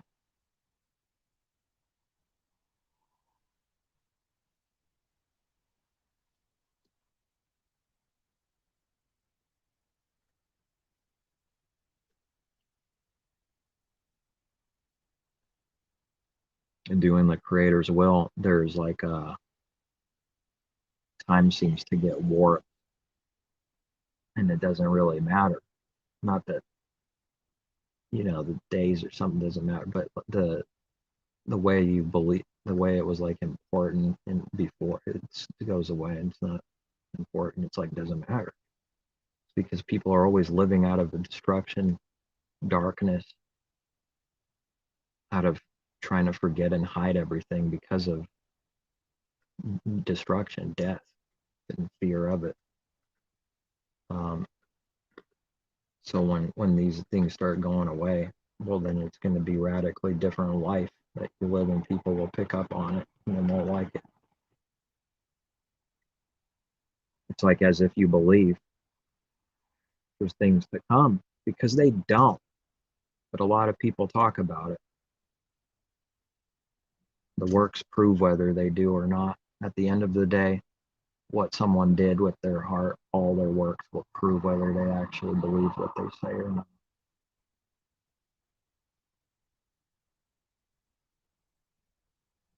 Because that little child nature needs to make it look like it knows, even when it doesn't at all times. How do you know who's lying and who's not lying?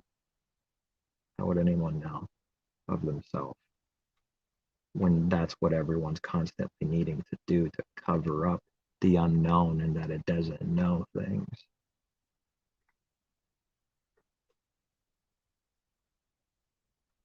I've said it before, but there might be hardly anything stranger than someone saying words that sound good and actually are true words.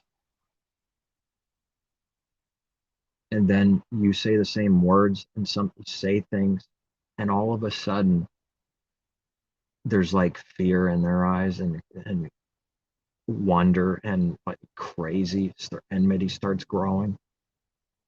And you see that they don't believe what they ever said at all. Not in reality. The strangest thing. Why even say it then? Why say what they say? There's some other intention for why they've been saying that. Could that be it? They don't want to chalk it up and admit it to the creator. They've been doing this for foul intentions. Don't actually believe or understand. Because I read the many called even mock constantly the creator. Doesn't even believe he exists. That's why they build other gods. They attack the true prophets and believers and servants because they don't believe.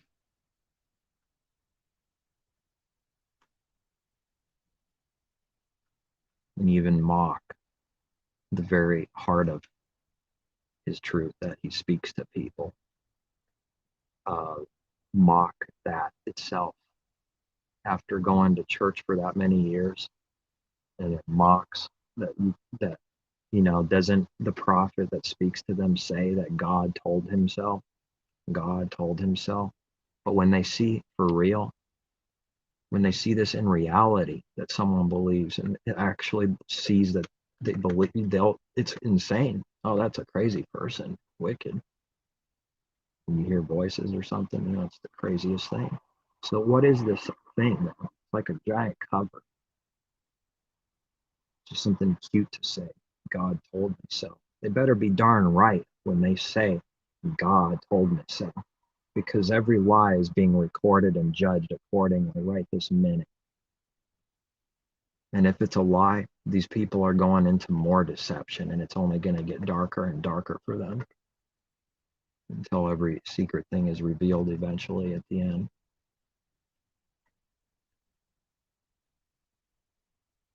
That is part of the punishment, just starting to speak lies all day long without any care, not even realizing, believing its own lie that, whatever they say. It's just like doctrine that you agree with, and I have this knowledge, and that's all it is. Yep, nope, nope, nope, nope, nope. There's free will. Nope, there's free will. It doesn't go any deeper than that. It's because it says this, it's knowledge, it's its own wisdom. I said it, therefore I can't be wrong. That doesn't exist. I didn't lie to people for 40 years, the guy's thinking to himself. If it says so, where did he get his truth from? Well, God, they tell the congregation, God has me to say today. Maybe they're talking about the devil. Maybe that's the devil moving the crowds in all the different divisions. Maybe the devil told him to say, messenger of darkness, go to these people and say, just like the creator does to his people, go to them and say, and nobody believes when they do. But everyone believes the messenger of darkness. Many believe that. And Satan's kingdoms are divided, so they attack each other, and it's a very real divided confusion kingdoms, where Satan casts out Satan by the ruler of demons. This is the dumbest thing that can possibly be. It's an utter contradiction and foolishness. Shameful. And the Pharisees are saying, you cast out demons by the ruler of demons, saying that what the Spirit is doing, what the Father is doing, is by the power of demons, a pretty severe sin and a lie. And Messiah is saying, what is this insanity?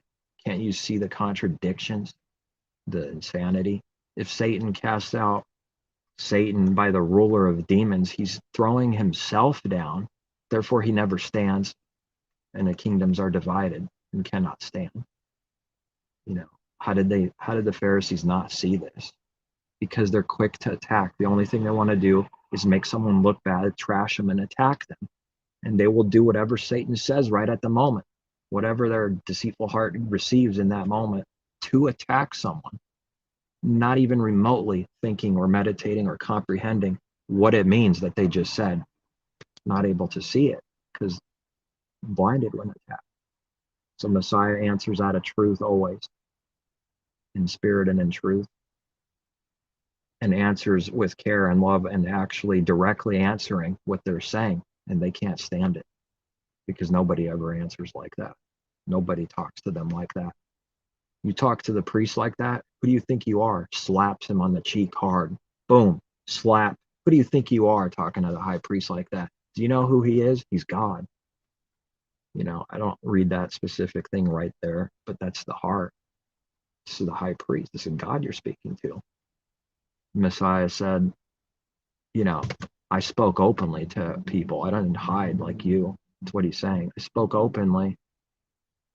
Truth, without hiding, without deception. That's what it means to speak openly.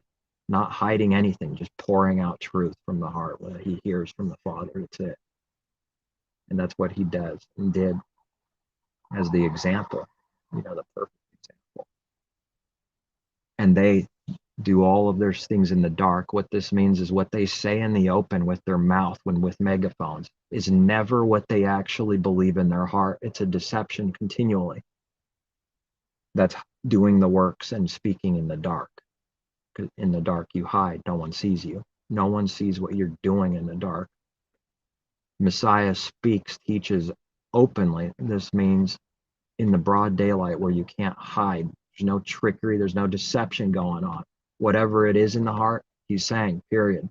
And there's no other intention. False prophets do the exact opposite continually.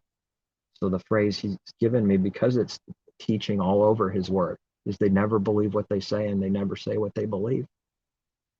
They never believe what they say. The true words they even say cannot comprehend or believe, and they never say what they believe. Did I already say that? And they never believe what they say. One is natural, one is spiritual. They don't even understand this themselves. Otherwise, they wouldn't be doing it if they actually understood that very thing, to some degree at least.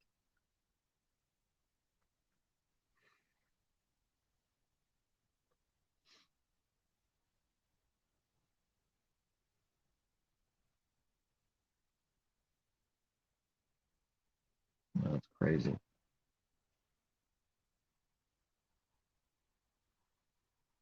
John marvels and wonders after the fact of like what he's seeing. He's given to see something, vision in spirit. The only way someone can see the Creator's judgments is in spirit, like we read in Revelation. Giant clue. The only way to see this judgment is in the spirit. Come see the judgment on the harlot. Who dares say that that word is wrong and doesn't mean something right now and that it's a lie right now? It's pretty bold. Pretty bold. It's always been true. It's true right this minute. Come see the judgment on the harlot. Come see the plagues and the disease of Egypt that you can read of with Moses. Still true in spirit. Come see the delusions and punishment and blinding and see the Creator's power and glory and how true he is. Yes, that's how he shows his power and how true he is. In contrast to what man is doing, exactly whatever the Creator is teaching is what people are seeing that are of him, and no different. In fact, just utterly agreeing. Yeah, you're never wrong. Never. Oh, you're right again. What, should I expect something else? The kid is never going to teach the Creator anything at any point. We read that just in case the world is implying and teaching the opposite secretly. Because when you build a golden calf, you put doctrine and teach God.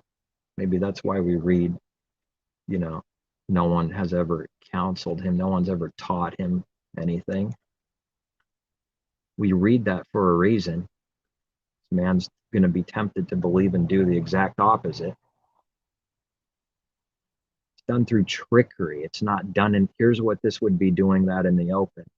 All right, people, I'm God, and I built my own gods. And when we worship this God, we worship ourselves because we built it. This is what we want. We want your worship. We want your damn money.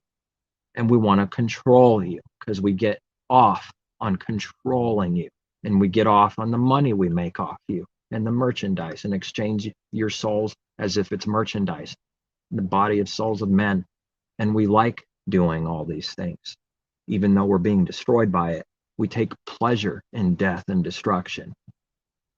Ladies and gentlemen, sheep, we built our own gods and we put doctrine on our gods. When we say this, what we really mean, speaking in the open now, without lying, is that we're of our father, the devil, and we are projecting the image of the beast continually, hiding who and what the heart really is constantly, and never saying what we really believe. But now we're going to be open and speak openly. See, that would be like speaking openly. But that's not what's happening. They're never going to do that if they can help it. Now, that people slip up. because the Creator makes them slip up, where they say something they weren't supposed to say. It happens all the time. It just doesn't happen through time. It happens all the time, but it's not happening like every minute, because the false prophet's being careful, and it's the people aren't perceiving and picking it up. But anyone that remotely is given eye salve to be healed and see, you can see what they're doing, but they'll carnally slip up sometimes and say what they're not supposed to say. And then if you question, what do you mean? Why did you say this? They deny it. It's a very strong sign. It's not a good sign.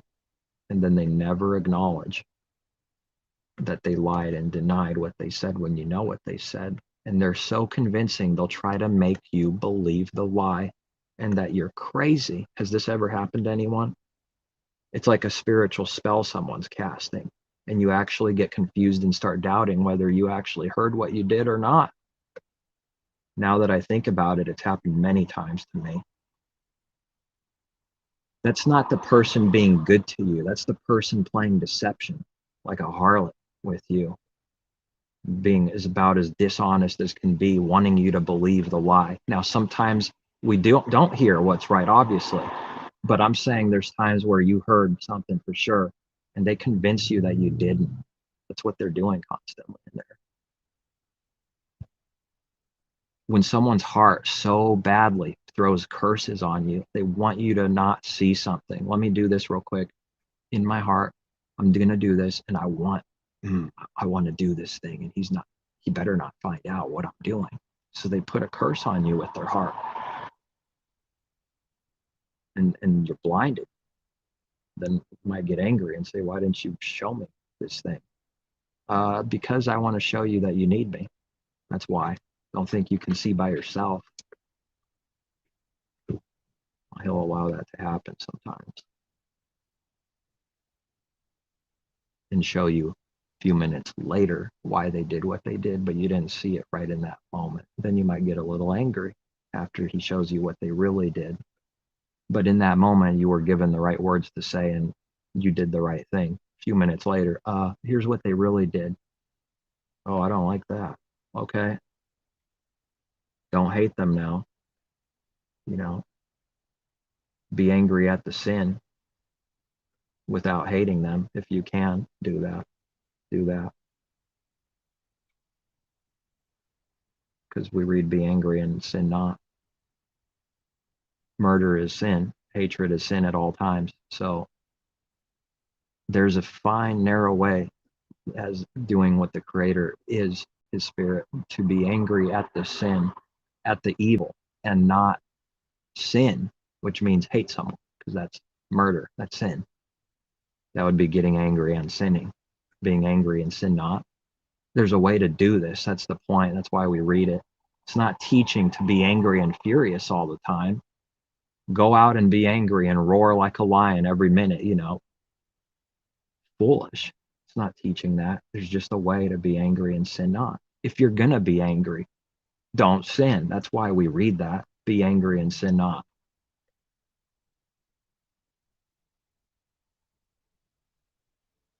On the flip side, preferably, if at all possible, don't be angry. But if it's going to be angry, don't sin. But when man gets angry, he sins. So now man has to learn how to, if he's going to be angry, not to sin.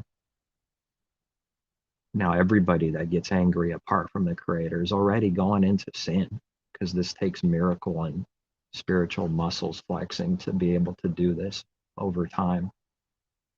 It's not in man to do this. Without him, someone's angry, they're sinning, period. Their heart's doing evil. But there is a way. There is a way. It appears, it's just boom. Over time, it appears, Now, if people were to see this, and you did this the right way, if you happen to be angry and someone sees it and you're not sinning, they will be looking in confusion. It could be mixed confusion, hatred, disbelief, because they don't know what the heck it is. I'm telling you, it's because it's real. They've never seen it before. Or if they saw it a long time ago, they forgot because they don't ever remember good. If they saw a believer a long time ago, they don't remember him, that's for sure. They don't care about him. So they'll look in amazement, astonishment, anger, hatred. It's all mixed feelings and confusion when they see anything that's good. Because you can't fake real. You could be in a restaurant, you could be picking some food up like I've done a lot for this job, and I'm angry at something, frustrated at something, and you can't fake real. You're not even trying to hide it, and people are looking at you like, the heck am I looking at? I'm just saying that's what I've seen. I know it's true because the normal thing people do is always the same old thing with hatred and sin, and everybody's doing it and everybody's sort of hiding. Oh yeah, look at them get furious and rage. Look at the person rage over there. And they people kind of look at them like because there's like a weird mixed feeling of guilt because they do that all the time too. But now they need to like sort of point finger and condemn because it's revealing themselves. So they don't like seeing the self, so they need to hate that. It's so messed up. It doesn't matter what it is. If someone sees something good that's from above, they'll be confused, mixed with different things. It's messed up. Could be more hatred or less, or it could be more confusion, or oh, the devil's so crafty, man. He works through the people. So there's things that it's like I feel like the devil's right there talking to me sometimes. How you doing? Through the people. It's so scary sometimes. Random people. It's like they know something, but I know they never even seen me before. I know they don't know anything about me, and I don't even know them. But just in that moment, it's almost like, hi, I'm the devil. I see you, buddy. How you doing, old friend? I'm not your friend. Get away from me. It's not a joke. I see like accidentally prophesying. They prophesy something and they don't know what they're doing, and it's somewhat accurate sometimes. They say something that's on your mind, and how did they know? They didn't know. There's no way they knew. It must be an enemy that knows something. How else would this be true? So then there's divisions out there that try to teach that the devil is just non-existent. There is no enemy. And this attacks and damages all things because spiritually everything is connected. And so if one major thing is a big lie, it's going to destroy everything else because it's connected to it. Now the doctrine in the heart has to change with this other thing that this doctrine is connected to fit the lie. It needs to be destroyed too. And this branch over here is connected eventually to the root. And so it needs to match the lie, and it needs to be destroyed and become evil. That's how it corrupts. I don't know how it works in the church world or in this world. It's a real thing happening inside someone. This is how I'm trying to say it in words, what goes on inside someone's mind and heart. It's real. It's already working, whether someone knows and understands it or not. Nobody comes with understanding, but as you understand it, you can watch in like amazement how true his word is, how it's working. It works corruption. But to someone that doesn't see it at all, it's utter foolishness, man. I know that's true. It's utter foolishness to them. It's utterly worthless and stupid to them because they can't see. That's why. They can't help it. It's just foolishness to them. It's like talking about nothing and magic and like, what's the word they use? I always seem to forget the word they use. People that claim to believe in like Messiah talk about the commandments and things. I don't know the word. The word means it's basically like not magic, but like fantasy magic, kind of like fairy tale stuff. It's amazing what they do. The very heart of whatever the Father's given, they call and condemn it as some worthless thing.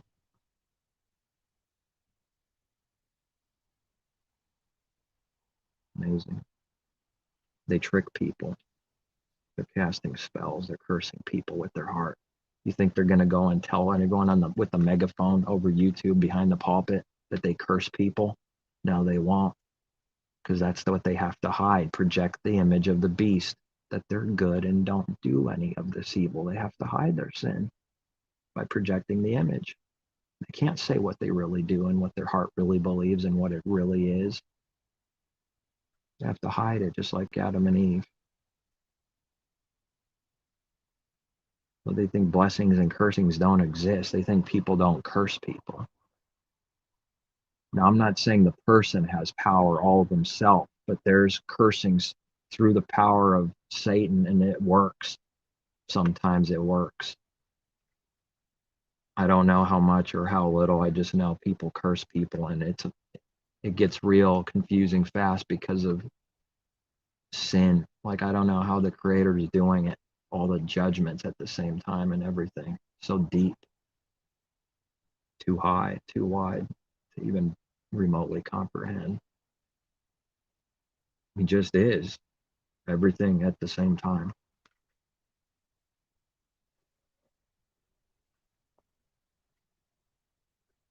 I think the King James says the Creator is a spirit. No, he is spirit. He's not a spirit. What is that? They add the letter A in there.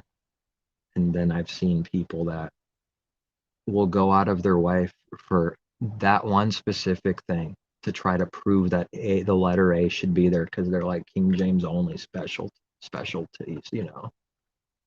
and they'll go crazy, claiming crazy things because what they say needs to be true, that the King James is a perfect translation. It's their word and their belief they're protecting, and they're very attached to what they say.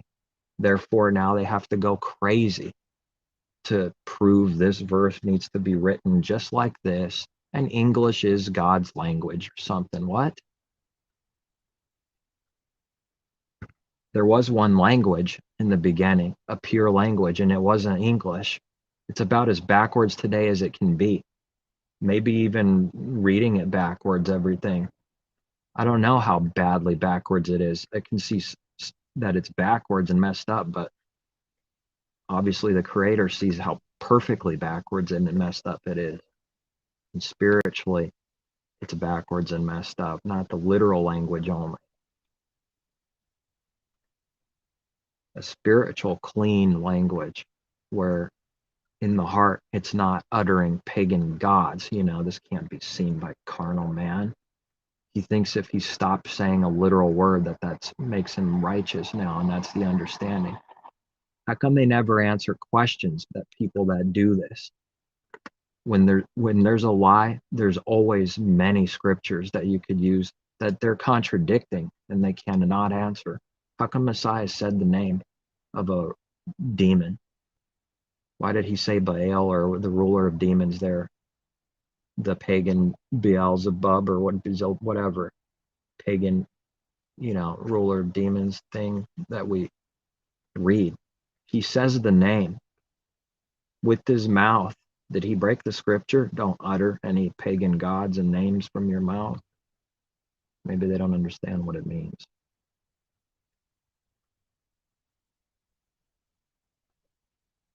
Have they ever considered that they don't understand what it means? Because if they run away from that question, then what does that prove? Proves that they don't care, proves that they don't know what it means, but they can't admit that. So they'll continue to pound away what they believe. This is how all crooked, deceptive doctrine works. Everything, anything. For every lie, there's questions you can ask when the Father gives it that they cannot answer because they don't care. Never even crossed their mind what you're about to say. No one's ever spoke to them with truth and clarity before. They think they can speak out of a delusion whenever they want. and that everyone is exactly as blind as they are, because Messiah doesn't heal people's blinding. It don't exist. You're born in sins. You're not going to teach us. Just like we read. This is about healing. This is what happens when you see spiritual things. They cannot believe that your eyes are being healed, just like that blind man's eyes. It's not about the physical eyes. I'm not saying that's not a good work or something, an amazing thing, but that's not the understanding. It's representing being healed. This is how he shows it. How do you show spiritual blinding being healed? This is what they will do, just like what we read, that are against him. They will not believe, cannot believe in their heart that someone's being healed by Messiah and sees. So they're already working in their heart as if you're as blind as they are and anybody else. And the Father is healing a few. They cannot believe that's happening. They will not believe it, cannot believe it, because we read it. That's exactly why we read it.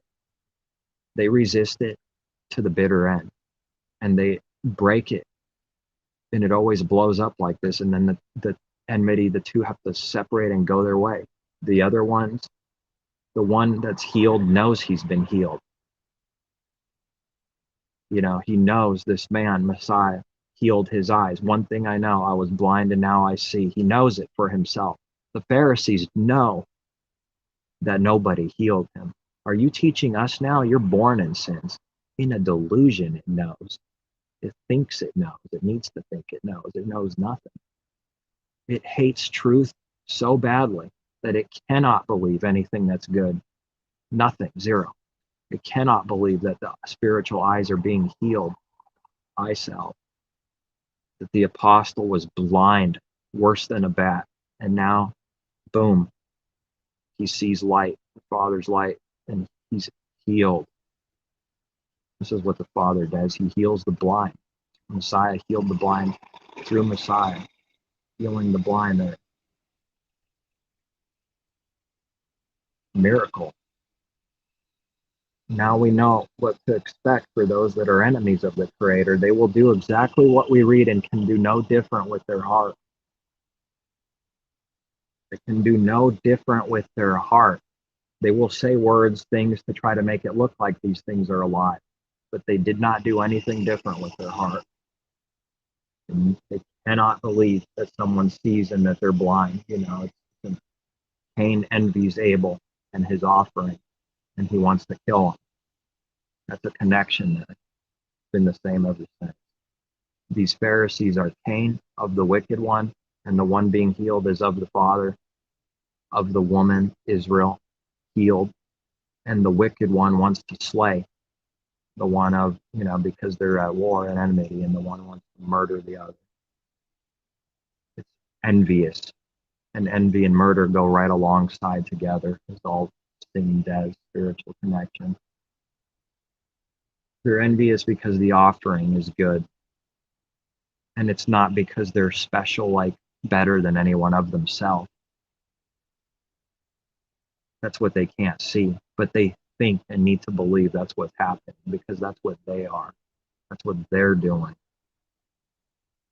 Now, humble itself.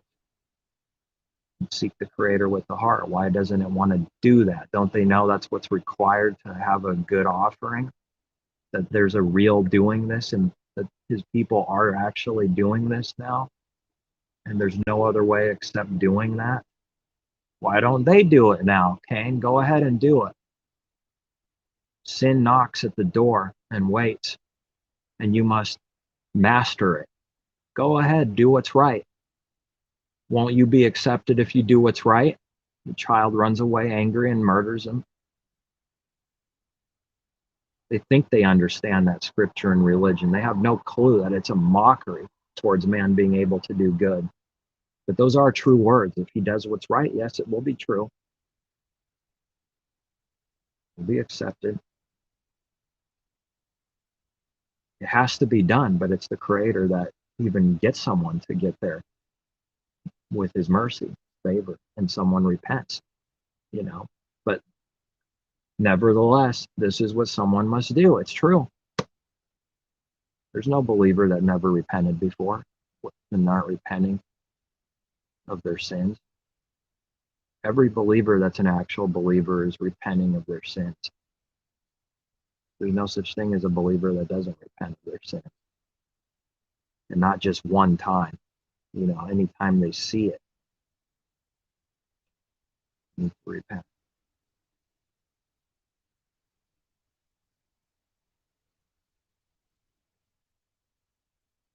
The wise creator and father and the little child's in rebellion. It needs to be seen through that understanding. Cain just can't do what's good, doesn't understand. It's proving something. It's proving that that we need him, and the man can't do any good by himself. That's the rebellion on the other side. He's proving it by them not being able to do this thing. And the believers know it. They know they couldn't do it either. Nevertheless, this is what to do. And they won't do it. They're proving their works are proving that their doctrines are 180 and lies and rebellion.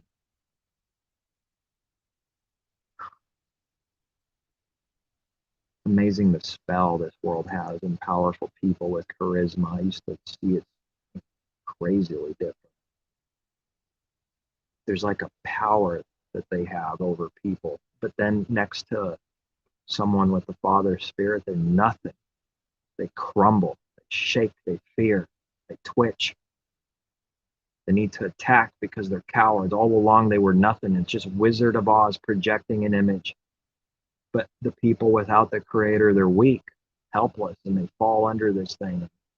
And someone is magnificent and wise and great, and it's actually, there's no reality. They're not wise and great. Only the Creator makes someone wise and gives them understanding. These people are not wise. Donald Trump isn't going to save the earth. Crazy. It's exactly what I would expect the anti-Messiah spirit to do constantly, is expose wickedness, so that people can believe that he's good by contrasting a little bit, by I need to clean out the swamp and admit more lies than all the other guys. That makes me look like I care a little more. Such a delusion and deception. They don't care. What are they, blind in the church world? The rich don't even inherit the kingdom. How? Billionaires, some good guy. What are they doing? He has nothing to do with the Father at all. Nothing. Zero. As it is. Not a believer. A billionaire that did a lot of evil to get where he's at. He's going to save people. He's godly. Praise because they take a video of them praying. It's good now. Tricking people like this.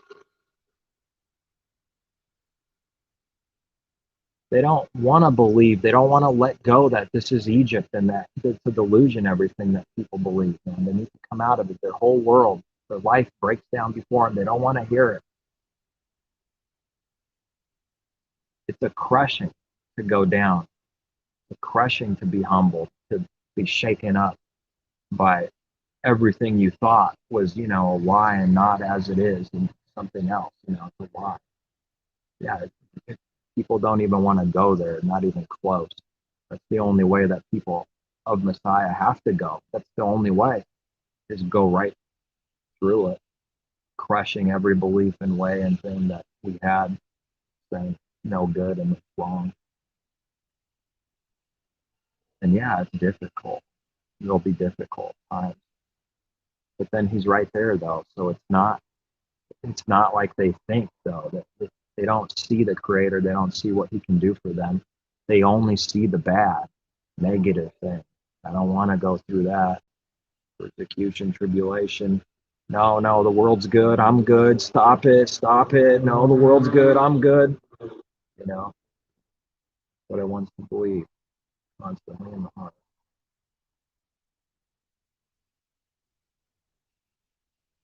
At the end of the day, people want smooth words, which are lies. Every smooth word is a lie. Snakes are smooth, they're slippery, they're quiet, they're smooth. And the devil is a liar, and he's smooth. Lying and smooth is right hand in hand.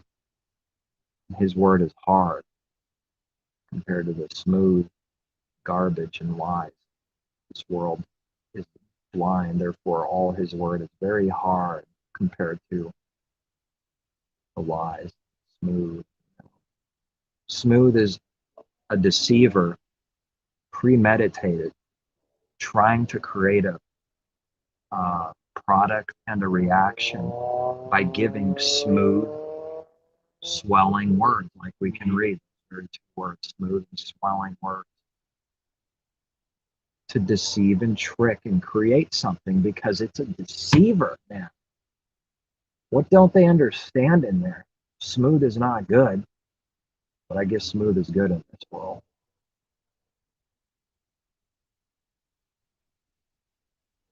It's working deception. Now, I know they know not what they do. It doesn't change the fact that they're doing it. That's what everyone does first, and the people doing it, they're still doing it. They're working deception. They plan their deception, man. They want to trick people and deceive them. Love it. I don't know what they're doing. They're being punished, blind. Never going to own up to the fact that it's deceiving masses. Ever. How could it do that? It would take like insane torture for a long period of time, and they might squeak out something. Why? Not because their heart actually gave it up, because they're being tortured. You know, I'm only using this example to show man's heart that it's a rock. It cannot change.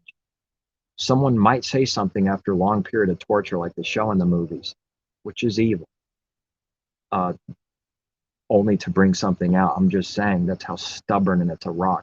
It didn't say truth right there. Even if it said truth and coughed it up, it did not say truth. It does not stand with the Creator. Because if it takes severe torture just to cough it up, you didn't ever cough it up. No one coughed it up. No one said it out of a true heart with a want, and that doesn't count for anything. That's a lie. The deceiver, it did not speak truth. Just because it's being brutally tortured, it only said that for that reason. Otherwise, it would never say it. And if that's the only reason someone says something, that is not truth. Even if it says the truth and says the right words, it's still not truth. That's not a heart. It's not a heart. Their heart's far from him. The heart does it out of want, without any torture. You know, you can't play games with the Creator, but they constantly act with their heart as if they can. Someone ever consider that when they watch these movies and people torture people? That when they say it, you know, this is delusion, this is deception. They didn't say anything. And that person being tortured, if he can attack and kill the guy's torturing, he would and will. And oftentimes, if they get away, they will attack them and destroy. It's messed up like that. It's a sin on both sides. One's doing evil, and so is the other. What is this, man? What is this noise over here? Oh, they're cleaning the streets. It's going to be a lot to clean after the destruction. I can't imagine it, man. Frightening. But not to fear anything, but, you know, still, at times it's like, boom, it just frightens you. Because whatever we start seeing and believing, it's prophecy and truth and the sign of the times. You know, I mean, you start believing the real thing. That's the thing that people aren't believing. They don't see it in their heart. And you don't want to see people take pleasure in suffering like that. But I mean, it doesn't change the fact that this has happened many times in history because of the Creator's judgment. Suffering and destruction happen. It's after many years of, you know, sin, long suffering.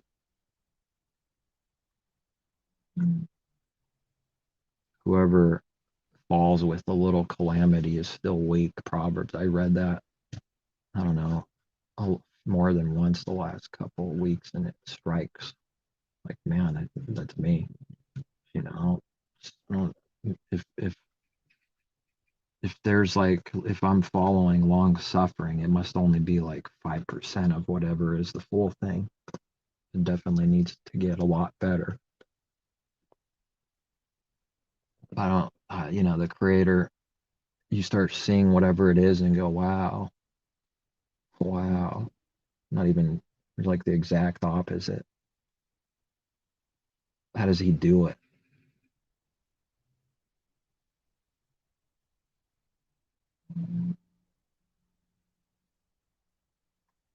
So often it's like you want to see more, and it's like a failure,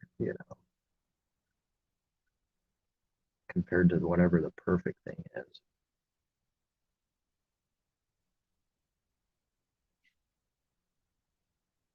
Sometimes it seems like you'll never get there. Just too many little failures, like every day, like not overcoming. But then over time, you actually are overcoming something, even if it's very small, even if it's very small for the day. But it never seems like it. It seems like it's always so much more to do and get better.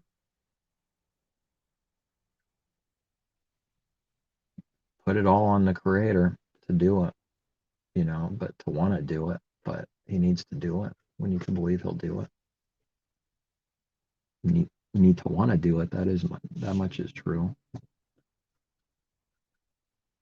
Yeah, there's not much time to overcome whatever sin is and evil, because you start seeing what a little bit of what it is and the failures and what it requires to be perfected. uh, I hope I live long enough, it starts becoming like the time is short, the time is near.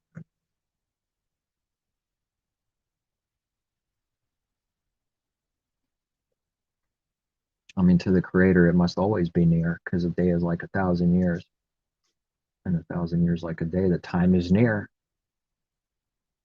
I see this thing. It's not how man sees it. It's like all one, boom, one. But it's not perceived like that by unbelievers. They'll scoff and mock. They always have. In their heart is saying, "Where's the promise? Where is this thing? What is going on?" Laughing, and what a real nasty thing to see, joy in seeing it, is when there's people that quote scripture and they're saying things, street preachers, hell, and someone questions them, and you can see they don't understand or have the answers, but they give the typical answer, and then the scoffer scoffs, and there's like an enmity, and it's so confused and messed up. It's like both parties need help. And so it's almost like the scoffer is just as much as right as the lying preacher. Not that any lie or anything is good, but it's like, sometimes they say some right things. It's all done out of hatred and confusion, but people end up saying some right things.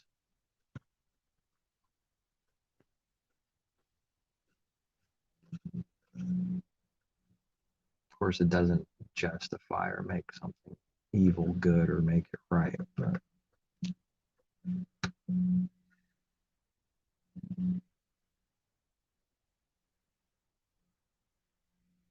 I guess somewhere deep inside, I don't know, somewhere deep inside, mankind can see a tiny bit of this world is crazy. So they're like waiting for someone to save them, and we're not speaking of the Messiah here or the Creator. It's like waiting for anti-Messiah to save them. And it's gonna, as I see it, the world is falling for it. It always has been.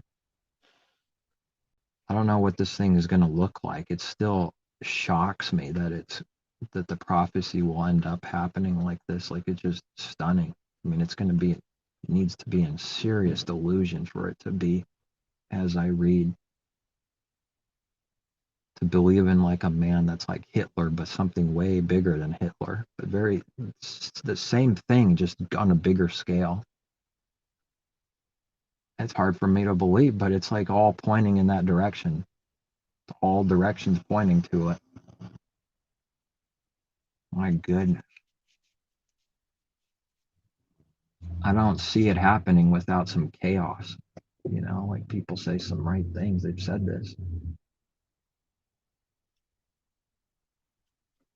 People think it's going to go back to how it was pre-corona. It's all going to go back to that.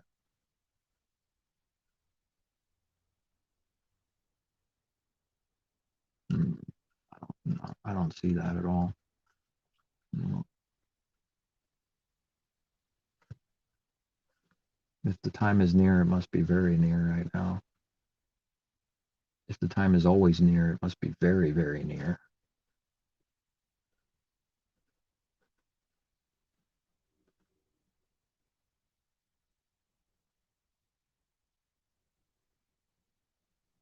It seems surreal sometimes, which would cause some anxiety and frightening fear. But that's what I read. So the unbeliever has none of this fear, of this proper understanding of fear for the Creator, His judgments, who He is, His power. No fear in their eyes.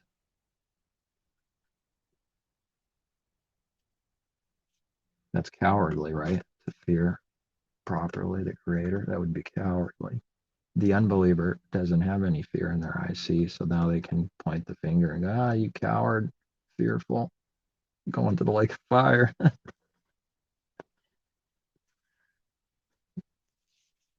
And talking about themselves. They're on the wrong side and backwards. The fear they're talking about is not the fear that they read in Scripture at all. So what the good thing they call evil, man. Messiah ran away from evil. He followed his word, Father's word, and we read it in Proverbs. He lived those words. Run away from evil if it comes. Run away. Don't look back. That is the best thing. That's the right thing. That's the only thing that's right and good and will be blessed. The other thing will not be good.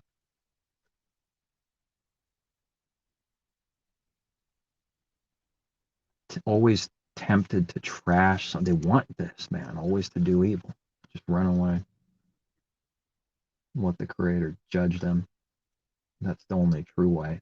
Because He will. That's why we read it. He will. But someone wants to see vengeance. And if you run away, how are you going to see it?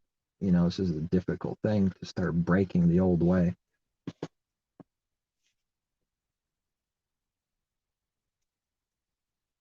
Only actual belief and faith in the Creator's judgment, someone can do this. How else can someone do this if they don't actually believe in their heart the Creator will judge them righteously for what they did? Some kind of evil, this evil or that evil. Kind of have to believe it in the heart, to whatever degree someone believes it. But there needs to be some belief in order to do the required thing. It's like you need to believe in the Creator, His word, His things, His promises, in order to start coming out of this world, because it's going to be the most uncomfortable thing and impossible thing to do. It's like sacrifice. So how could someone do this if they don't actually believe in the Creator, things to come, His promises, everything? If they don't believe that in their heart, and that's the secret thing inside, you can't do it. The two go together. You can't do it. You can't come out of this world without believing all these other things.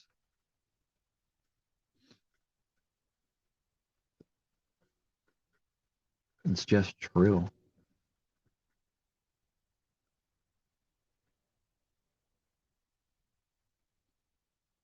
Working out a plan His way.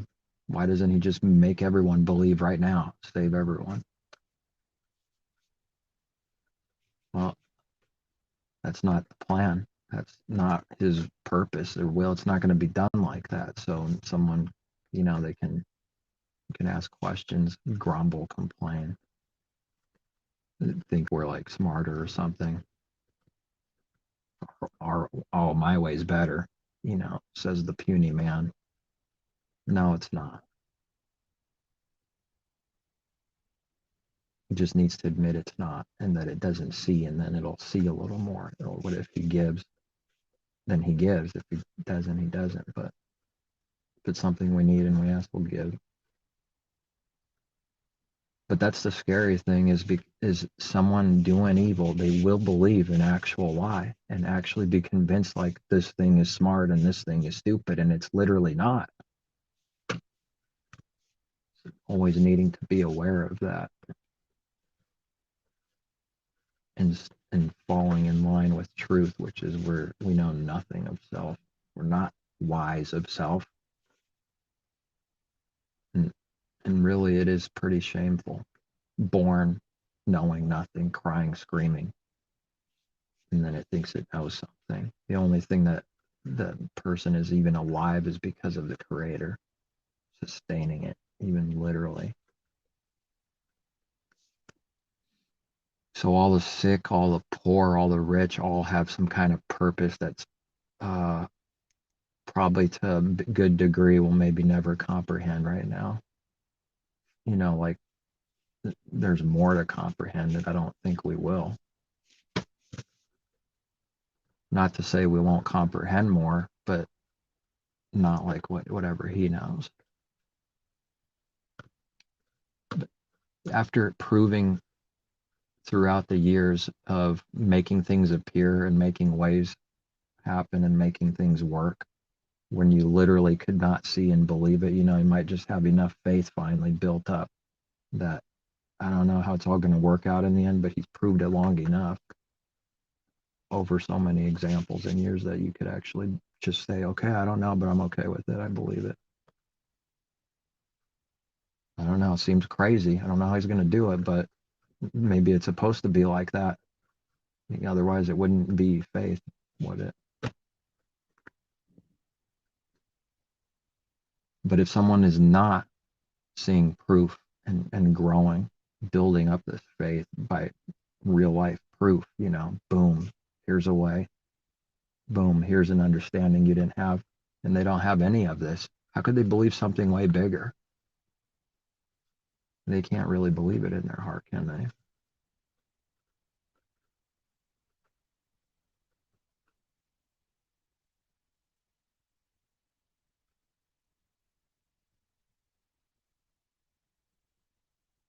Crazy reality sometimes to just think mankind killing himself.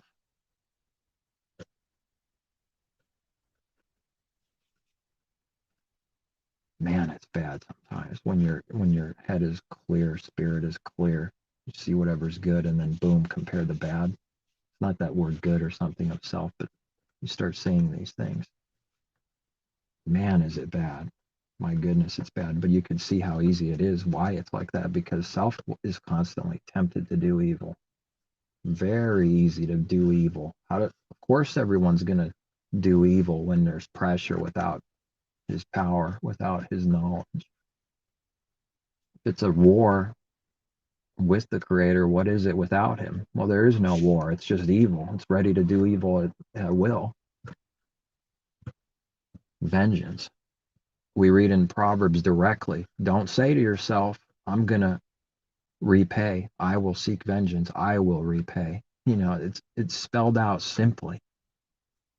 Now there's the word. Now someone can read that in a church building or in their house or whatever, so, and this is wise. But then, okay, live it now. Don't forget it. Live it for the next 7 days in a row if you can. Don't break it even once. What do you call this? There's like a feel good thing, but then boom, it's broken. There's nothing. That's like what I see in church world. But if it's a struggle now, how much worse in the church world? For those in Messiah, but those not. They're not doing this. They're not meditating on these things. It's a war. If you want to do what's right, it will be a struggle. You'll be crawling, bleeding, saying, please help me. I'm going to do what's right this time. You know,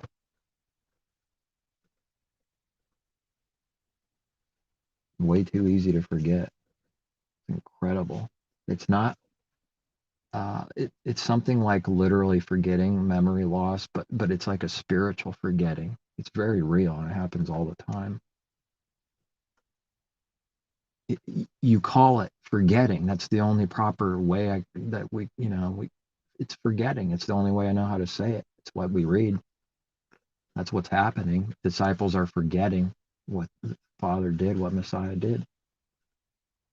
That's what you would call it. It's a spiritual forgetting. It's like spiritual Alzheimer's, Instead of the literal disease, it's like a spiritual disease, forgetting. I'll do it. And then it's like, oh, I just murdered someone 2 seconds later. But, the standard over here is, murder in the heart. I mean, my goodness, if an actual believer actually murders someone, I don't even know what that is. I don't know what that would be. I don't want to find out actual murder. And it's a little scary to even go in that direction. Don't know if someone would come out of that. I don't know if that would have been a true believer if they actually, that's just darkness over there. But focusing on not even murdering in the heart, to the point where murder itself becomes real gross, nasty, because the real thing in the heart's being fixed. And by the time it's fixed after a while, to some degree, learning something, changing, then the murder is like, all of a sudden it looks real crazy and insane, like it never did before.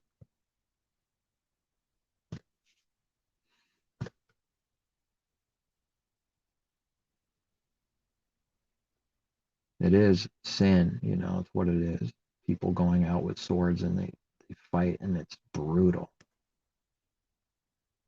I suppose, like I've heard it said, more sophisticated way of destroying someone now, but that murder is murder. It's all bad, but you're running into going, ah, man, brutal.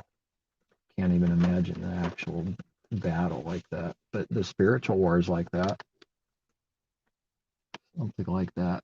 Israel fought a carnal war. Israel isn't a child anymore. It's fighting a spiritual war.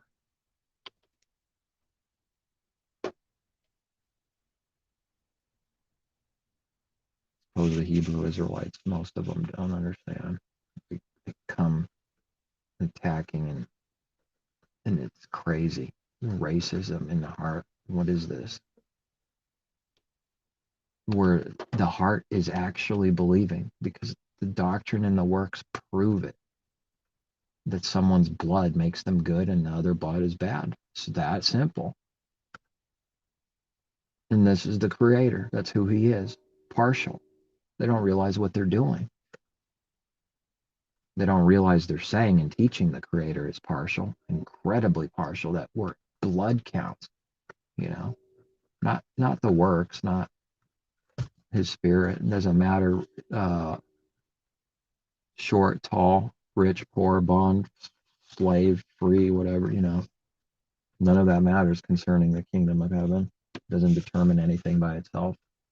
And so then also for the mark of the beast, it's true. Tall, short, slave, free, this, that, that doesn't matter either for the other side.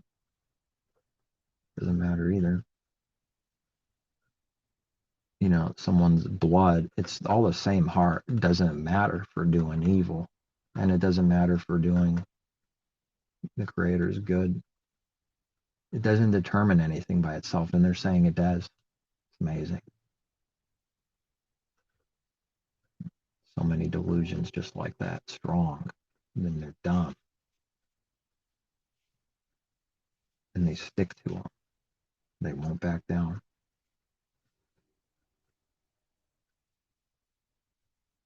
Maybe we have to see the blinding that we read of, this partial blinding. It's like, maybe that's like the blinding. we're Israel, man.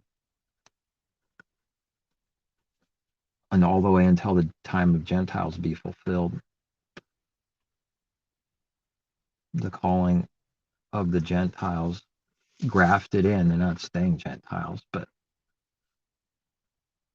right in front of them, all the simple scriptures, and they will not listen or hear them. It's amazing. It's shocking. It's stunning. How does someone know when they're doing that or not doing that?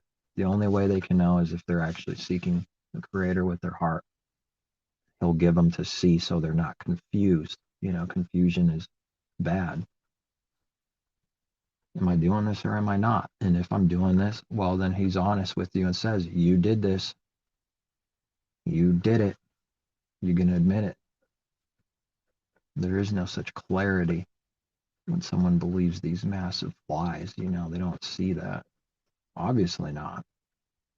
It's hard to comprehend. It's just out of the Creator's good and truth and clarity and light that after a while it's hard to comprehend the other things, darkness and delusions, like crazy doctrines like this, teachings that they believe and stick to. It grows crazier as he gives more, like understanding, clarity. Because you live a few years now being taught by the Father, being grown up, and now this is all you know. Whatever the heart is becoming, and that's all that's on the mind, and it starts separating from the world so much that you are surprised sometimes at the reaction and attacks. Like, was it really that bad? Is the Creator really setting apart that much from the world? My goodness, man.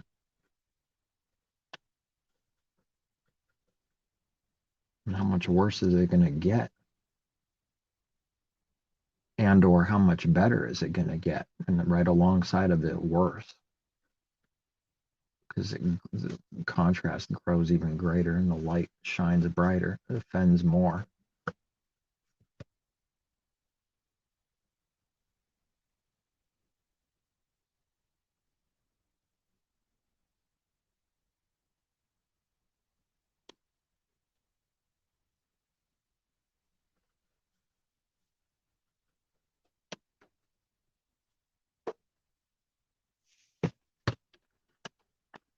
As judgments, everything's growing. You start seeing as we're supposed to, that's growing, supposed to see whatever we need to see. That's what he's showing. Of starting to see why someone did something, for what reason, and then the judgments after they do something, seeing it like right on the spot, starting to see it. It's not like one big dark blackness of randomness happening anymore like that, and it's kind of crazy.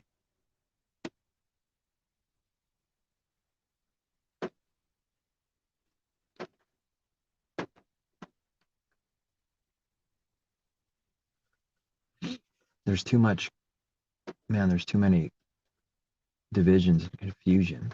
You can never find the bottom of it trying your own way. There'll never be any confidence, even if they think they found something. Like everyone finds something, whatever their truth is. They won't have any real confidence in it. It's not really there because there's no such thing as being able to fake real. There's no, he doesn't allow it.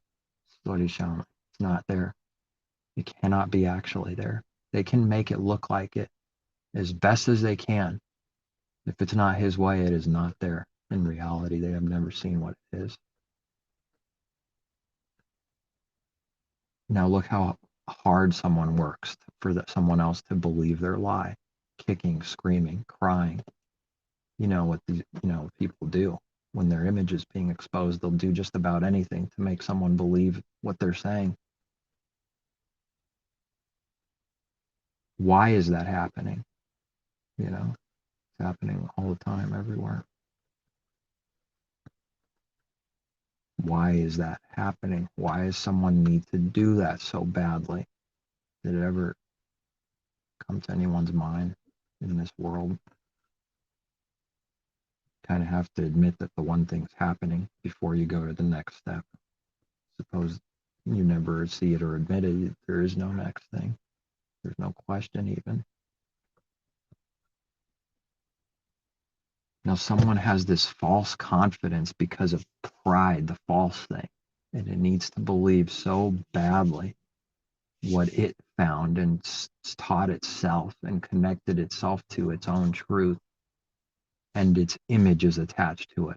Therefore, it will resist bitterly and it will look like a sort of confidence. But what someone's actually seeing in an unbeliever in this world is pride and cowardness and needing to defend at all costs his image and everything that's attached to his image, which is what he says he believes and teaches people, or this or that, it doesn't matter, whatever it is. That's what they're seeing.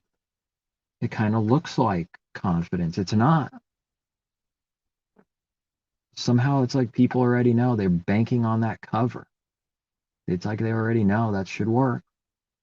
No one's going to be able to break through here, this cover, this image, this thing that looks like confidence. So then when someone sees that they're being spotted, seen through, they're in utter shock because it doesn't happen every day. Because there's not 10 million 20 billion believers now. They're in utter shock. There's a difference. There's a spirit. Their spirit is being like spotted for what it is. It just is.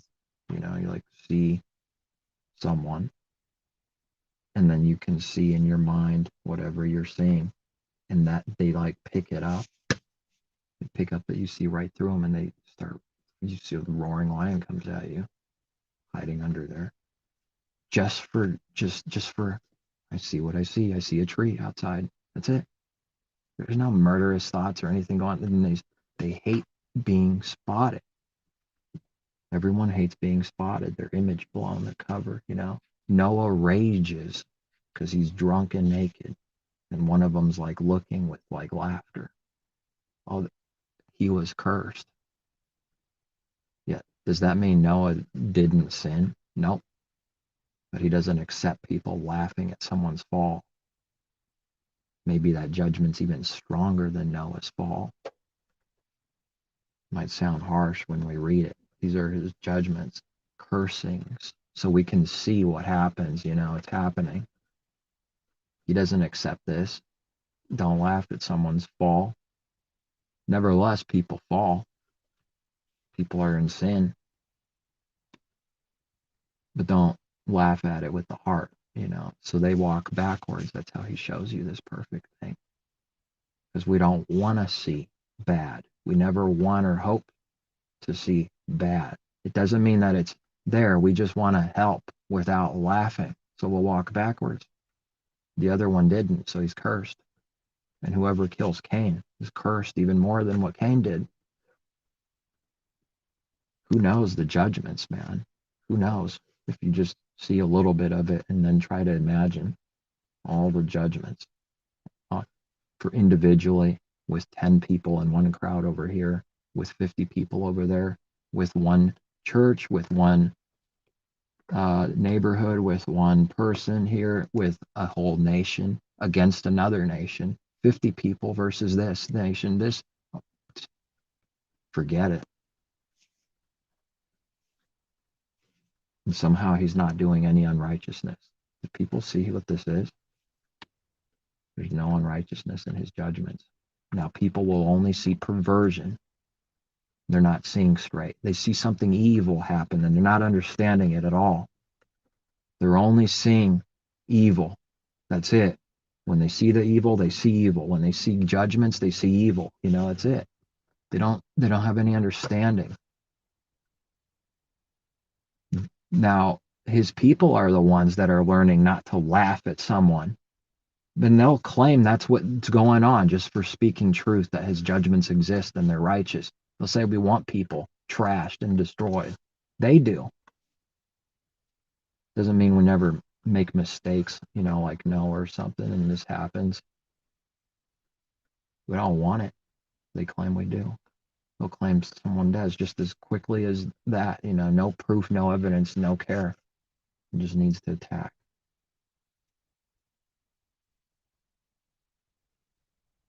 Now it's a cold hard fact that bad things happen to people and all kinds of things happen to people, you know. Now, hiding sin and hiding judgments is what's evil. Trying to make excuses for it and say it's happening for some other reason and some random act, that's the evil. That's not caring at all. That doesn't save or lead anyone to the Creator because it doesn't bless that. It's a lie. Yeah, the world's sick. It needs a lot of help, no doubt. But I see this nasty thing that people can't consistently do. They always make themselves sound like they care, and they're the ones that don't care. And whatever is actually good and true, it looks bad to them, so they trash it and will make their claims, but then their heart is sick, you know. But to a child, a stern, angry father looks very scary, angry, unknown mystery. Who is this evil, wicked? If you could only picture a little bit of the natural there with like a stern father that cares, but he's angry and he's not allowing this child to go unpunished. How much greater the Creator with the people? They can't see him at all. They can't see that being a little softy is sin, smooth, that there is no care in a smooth snake. There is no heart in a snake. Smooth. There is no good anything in a serpent. And so those are the works of the devil. Smooth always, crafty, sneaky. And then it only does that to bite you. It's the snake that's evil. Works are evil. People can't see it. Now, it's not about the literal snake and literal venom, but it's something like that. It's the perfect picture because the Creator made it to be so. And it's nasty. Oh, yeah, it's gross. It's got nasty teeth and venom. And it's got a giant mouth, bigger, so much bigger than its head by many times. I wonder what that might mean. I wonder what that's saying. Quick to say a lot, talk a lot, big swelling words, but nothing to back it up. Just nasty, just ready to bite someone. And or it's like a roaring lion, or it's like a frog, or it's like this, it's like that. It's like a bird that eats flesh, pecking on the dead. Foul spirits are like this. It's just the destruction of the flesh. Sin causes this destruction. Someone's getting destroyed anyways, but they're holding on to what's being destroyed and not letting it go. And this thing is spiritual. It's not like jumping off a bridge and saying, I'm letting go, you know. It's just how you would, it's just how the natural, the parable, but it means something spiritual that's very real. It's holding on to its soul, holding on to its image and everything itself. It doesn't want to give it up. It doesn't want to own up anything in the heart that it does. That's real sin. Not wanting to seek the Creator with the heart for real.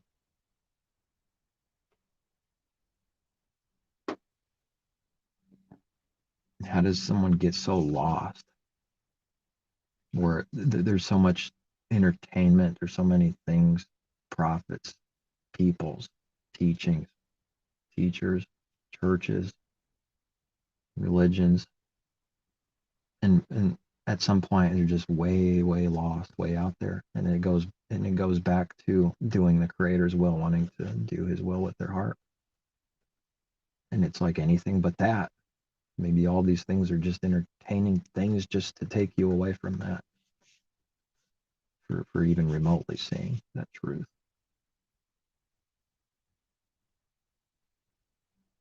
It's strange. And I know it's true because you just speak it sometimes here and there out of truth, and it's like uh, crickets. What's going on here? What is this? Everybody's walking away.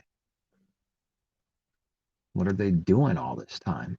Thought they believe in the Creator or something. Do His will here from Him. They only talking about this or that because of some other reason? What's really going on?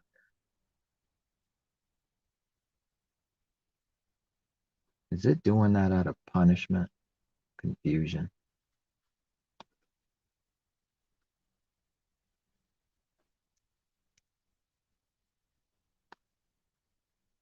And it gets crazier the more he shows because it's actual confusion. You know, we could read Babylon, confusion, these words, and then it just boom, it hits, and then it grows. Where I see a little bit of actual confusion, and wait a second, it's supposed to be like that. How do you tell someone this? And you see different layers of confusion and people fighting each other, and you see a little bit of the confusion from both sides and why someone's doing it. There's no way you could, no way they have to be given from above. There's no way that the people can hear it from like man. He needs to hear it from above. That's the only teacher, the Creator and Messiah, the only teacher. You just begin to start trying to say something and people think you're crazy, as they've even said. They've said it in real life. They've said it on comments. They've said it everywhere it goes. Doesn't matter. What are you talking about? Can't you see they don't understand? Yeah, I see it. You ain't even told that, literally. What are you talking about? What are you talking about? Talking about simple things that have been given. How is it you can't see? You know, it's like you end up saying exactly what Messiah says. It's not, it's real. He's not saying that just for some kind of trick. You can't believe it. Someone can appreciate real, you know. Someone can appreciate Messiah actually real and no fakery and going through everything. Just stunned. When we read he's stunned, he's stunned. When we read he weeps, he weeps. When he read he cares, you know, he cares about Lazarus, he cares. They're stunned that he cares. What is this guy? Seems like he really cares. This guy loved him or something. Weird. Weird. They can't speak truth with Messiah like this because he's God. It just destroys everything. Can't even begin to try to describe what Messiah being God in religion does to truth, to the true Messiah. They can't. They just can't see him. He's God. We can't do what he does. It's done. Never even crosses their mind.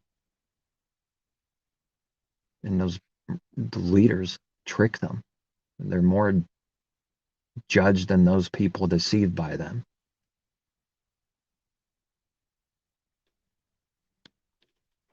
The enemy knows everyone's heart is deceitful. That's not being taught. I don't see it. You know, where's the real belief in this? Now, if someone actually believed this, they would be very careful with what they say to people and what they do, because it's a big deal. Some pull out of the fire with fear. You can't fake that. But that someone asks and believes these words, he will do the works. And when he does the works, it's a shock in contrast to what the world's doing. It's an utter shock and an astonishment thing. How does the Creator even deal with any of it for more than 1 minute? Yes, his love is too great for man to tell. Literally, that might be the truest thing ever. Love is far beyond any comprehension for mankind, obviously. Look at him, you know, but when people say love in this world, it's not out of truth. You want to help people, you want to do what's right, you speak truth, only what he gives you to say. And you don't say smooth words at any point ever to make people feel good. Only truth is good and care and love. And when they hear it, they go away with fury and anger and rage all over the place. It's happening constantly. And you want to see something and you don't see it. But then you see this, this person over there, this person over here, this idea and religion over, and they're talking about love, and there's many crowds going, what is going on here? So they're covered. They make a strong cover. You can't say anything what's going on in the heart spiritually, what that person's really doing, what his tensions really are, because their cover's too strong and the people are already wanting to believe whatever's a lie. They're being tricked and deceived quickly and easily. So then the people will stand up for the guy or woman. I guess that's increasing, but both. Um, and there's like a weird attachment, man. And like the false prophet knows something. People know something about this, where they'll use the crowd like that for them. And yeah, screw you, wicked, you're evil, and the devil's sneering and it's growling and it's doing this, and it's nothing but truth coming at it, and it's doing that to truth. It's doing that to what's good.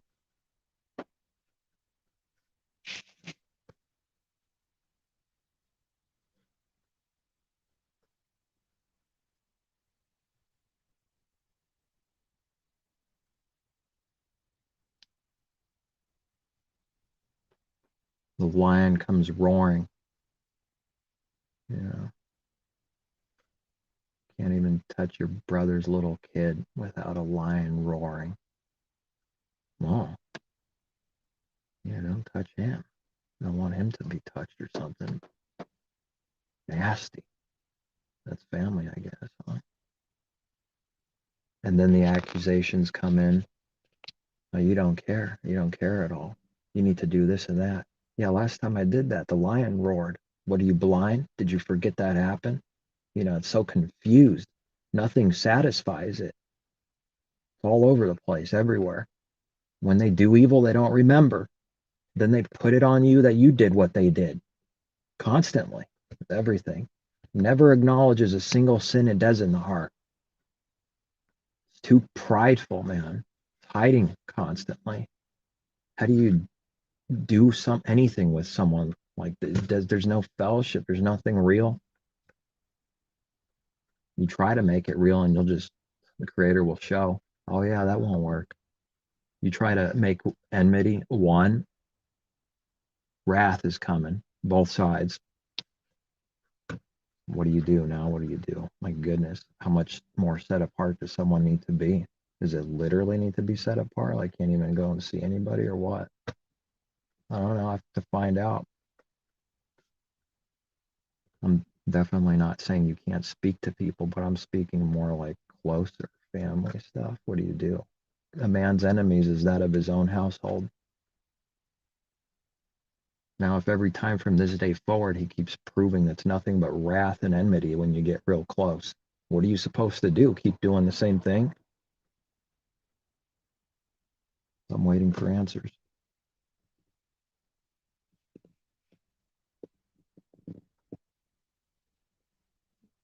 You can say you're going to try to do something and then it just doesn't work. How come it didn't work? Is it because I'm doing something wrong? Is it because of this? Is it because of that reason? To figure it out, ask the creator, figure these things out. Something's not right. It's like pulling a dog's ears. You're going to get bit.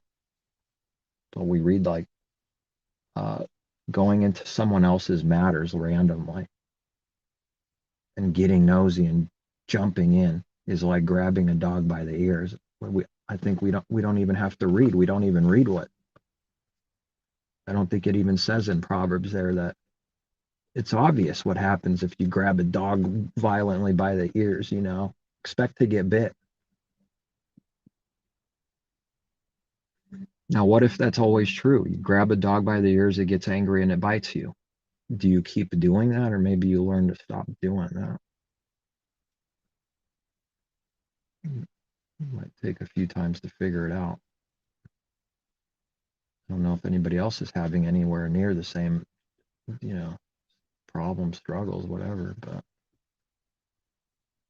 uh, it's not like someone already has lived the creator's will and figured everything out. That's the weird delusion that this world's in. We don't know what we don't know. It's not like we already lived it. Yeah, we overcame the world. We already know. It's constantly progressing, constantly learning, constantly finding out wherever you are is not good enough.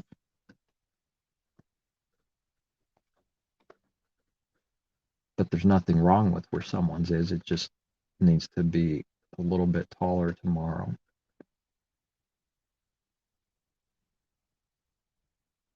The plant needs to be a little bigger tomorrow. The higher it is, the more it can see, even literally. You go up on a tree to see something, right? Go up, climb a tree to see something. I can't see, I can't see. Go up higher.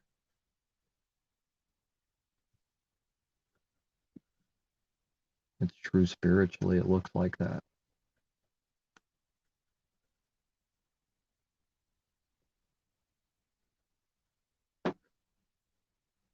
But it's like I don't know, it's a weird thing. A wee little man climbed a sycamore tree, a wee little man was he.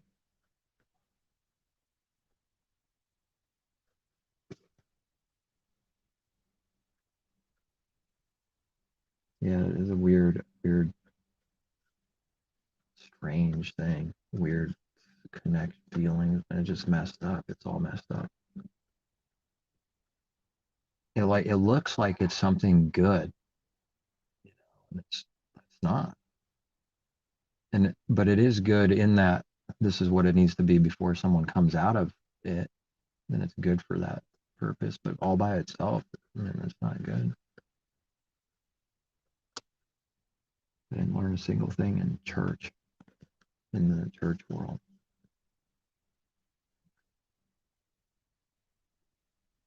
Whatever someone like sort of thought that they learned it was nothing. It was not valuable. It never sticks. It never means anything. It never changes the heart. It never, nothing real. It's like just something that sounds good on the surface. And then you go and do evil. There's no understanding. The creator actually gives real things, valuable things, changes the heart. And it's not just something that like is right on the surface that the wind blows away and it's gone. Tiny little storm and it's gone. It dies, it goes away.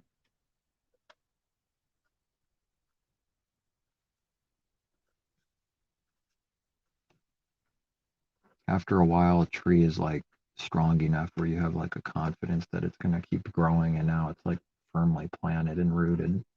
Until then, it's like a little, questionable. And that's what like a person is like into until they're firmly planted and rooted.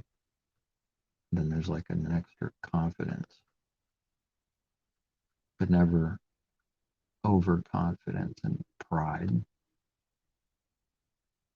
But there is a truth to it, because if someone's going to get squished, it's going to be likely when they're a real skinny little tiny thing. Someone steps on it, the sun's a little hot, it dries it up. But as soon as it grows a little bit more, it's firmly planted. It has some kind of confidence and understanding that looks like something. It looks like a tree that's a little bigger. You don't have to worry about it as much, it seems like.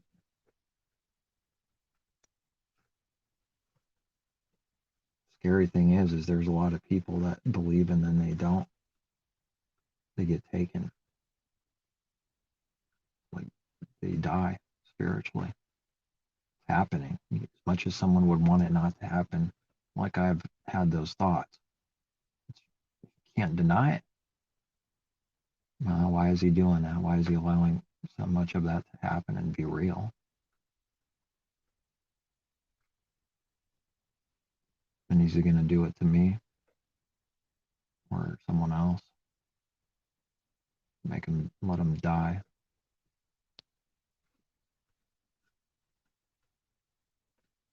The truth, though, we read it, it's happening. It's in the parables, it's in scripture, it's in plain words, in Hebrews, strong words, and elsewhere, but maybe not coming across as strong, but the same teaching and understanding is there.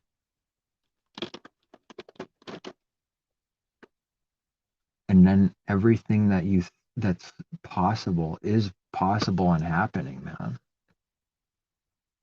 It's like, because we read, this is a great judgment to take one of these little ones and throw them down with a millstone around the neck and drowning in the sea. That's not cute words. That means it's happening and it exists, and that someone is hurt badly, and then that person is judged for it. It exists.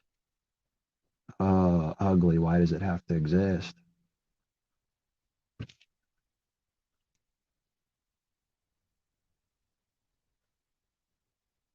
So it's like a sheer mercy is what I see. That's it. Sheer mercy that someone's alive and not utterly deceived and taken like many. That's it. There's no other reason. Sheer mercy. That's it. Of his choosing. That's it. If indeed someone makes it to the end, speaking of that, whoever endures to the end, it would only be because of the Creator's mercy and no other reason, because he made that person stand, which is like a miracle, because of, here's what happens if he doesn't do that. It doesn't stand. It's a pretty hardcore crushing of pride, isn't it? There's no reality to it. That's why it's stupid and foolish, and it's a punishment to be prideful. Continue. Big pride, big punishment, because it's a lie. It's not real. How do you tell someone that in this world? It doesn't never say it's not possible. That's crazy. But there's no reality in seeing the Father's truth and light. It's not standing. It doesn't exist in reality. It only exists in hardcore punishment and judgment and destruction, delusions, deceptions.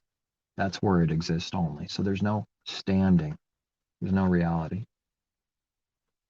Maybe that's why we read who can stand in Revelation. Who can stand this thing, judgment, earthquakes, spiritually, man? Who's going to stand? Well, everybody's falling and they can't get back up. It's Humpty Dumpty. Maybe that's why Humpty Dumpty exists, trying to make it like a laughing matter. He's wobbling. He can't get back up. Sadly, that's what it is. And he's like Humpty Dumpty's drunk, wandering in the night, tripping, falling, and rolling around and can't get back up. And even the righteous fall. What is this reality? The righteous fall 7 times, but he gets back up. That means all the believers actually have real falls. And it's like just like any other unbeliever falling. And then he gets back up. It's pretty uncomfortable. And while someone's in a spiritual fall, they can't see very clearly at all. They don't even know they've fallen. The Creator takes them so badly, like that's what a fall is. And then he wakes them up back up, because Messiah said, wake up, you idiots. You can't even pray for like 2 minutes and stay awake. No, he not to call brother a fool. It's not, he never did such a thing, or idiot. But I'm trying to like speak at the sin. So then falling asleep looks like something spiritually. It's kind of like falling asleep. Someone falls asleep on the couch, they're out. Things are happening and they don't see it. That's what it is. Now, just because it's asleep, it doesn't mean there's things going on around it that's not happening. Prideful. It's asleep. It doesn't know what's happening. That's the truth. That's a spiritual fall. It does not see the spiritual reality and things that's going around it. Doesn't realize that it's even fallen. How does someone asleep know they're asleep? Yeah, they don't. But when someone's waking up, now they've waken up to reality. It's like in 1 second, one day, boom. What on earth happened? Where was I? It's like a walking dead, sleepwalking. Pretty scary. It's frightening. As I believe every believer goes through this falling asleep. I consider it already happened. I don't want it to happen again. It's like you're overcome for a while by the beast.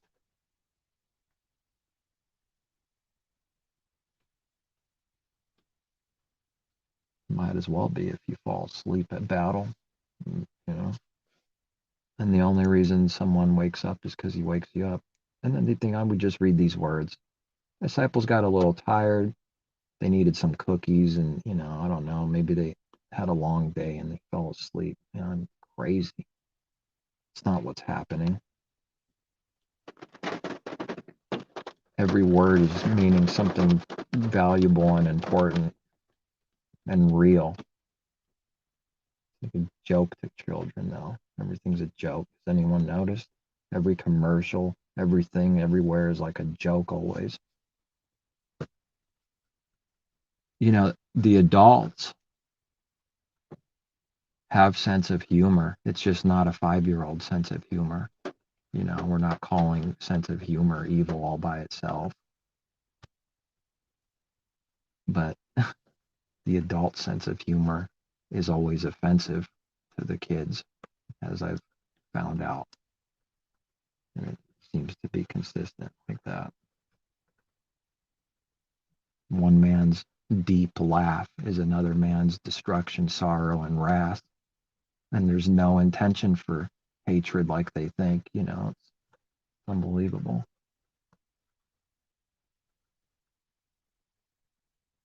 What a kid thinks is funny? It's like those cartoons where, ha ha, the kid thinks it's funny, but then there's like adult humor hidden in there, like a little bit more for the grown-ups, right? At the same time, sort of. And they're laughing too every now and then. And the kids laughing, but they're laughing for different reasons, aren't they? A little bit different.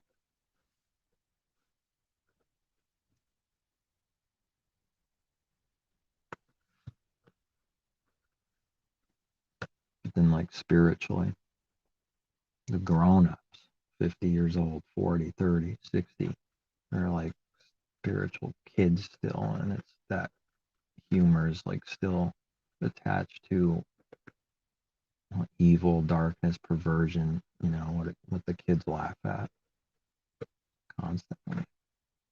And it's like a judgment and a punishment. People laugh at like their own misery and sorrow. It's like being punished. The devil's always shooting himself in the foot, casting himself out. Satan, cast yourself out. Okay. What a fool I am. I'm getting punished. I can't help it. It's crazy. The Creator's judgments are so strong. It's amazing. And that's exactly what I read. But maybe they're going to be strong someday in the future only. They weren't strong every single day, applying to everyone. These judgments are strong every day. They're always true and strong. It's not just for some end.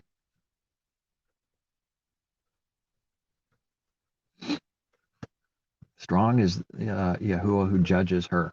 Strong are and mighty are his judgments. His power is like nothing can compare to it. And the pride is so stupid because of this truth. Pride rising up in front of the Creator and all his power, and it's like scary how no power it has, zero. And it's acting as if it's powerful than God. incredible.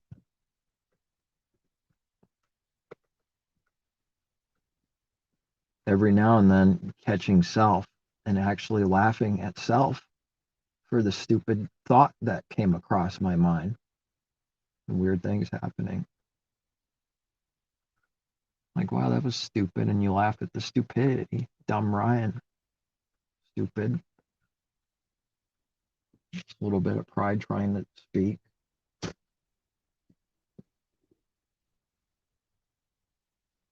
And that's that war. It's nasty. It's always right there beside you. The spirit's always willing. Flesh is always weak. Who's going to win?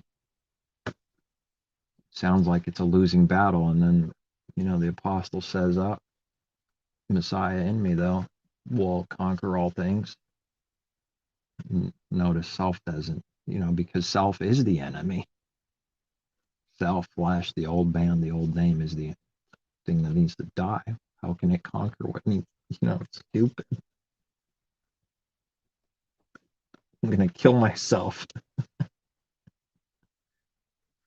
That's what the flesh would have to do is, I am my own worst enemy. I will kill myself. It's never going to do this. It doesn't want to do that, spiritually speaking.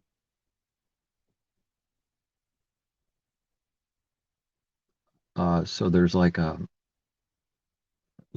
that's why you have to hate yourself. Not the way the world would think this means. Nevertheless, it's true. You can't love that carnal man and be attached to it, because that's loving death and evil and what needs to die and what's sin. And so self is that, someone else is that, because they're carnal, family, friends, self. It's all the same for an unbeliever. Can't love that old man like this. The Creator needs to be way, way above everything, where it even looks like hatred compared to this love for the Creator. Everything else might as well look like hatred to everyone.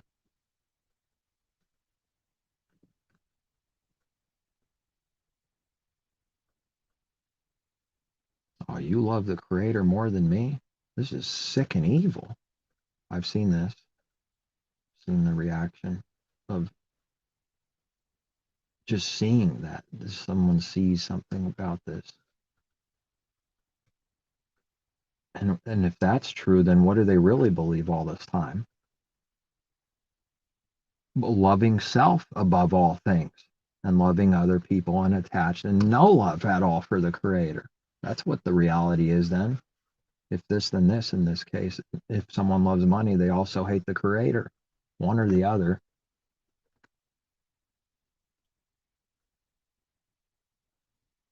And it's the love of money in the heart, everything it's attached to, every intention of the heart, why people do things. Zero love, but it's just for money, using people. This is not love at all. It's not loving neighbor as self.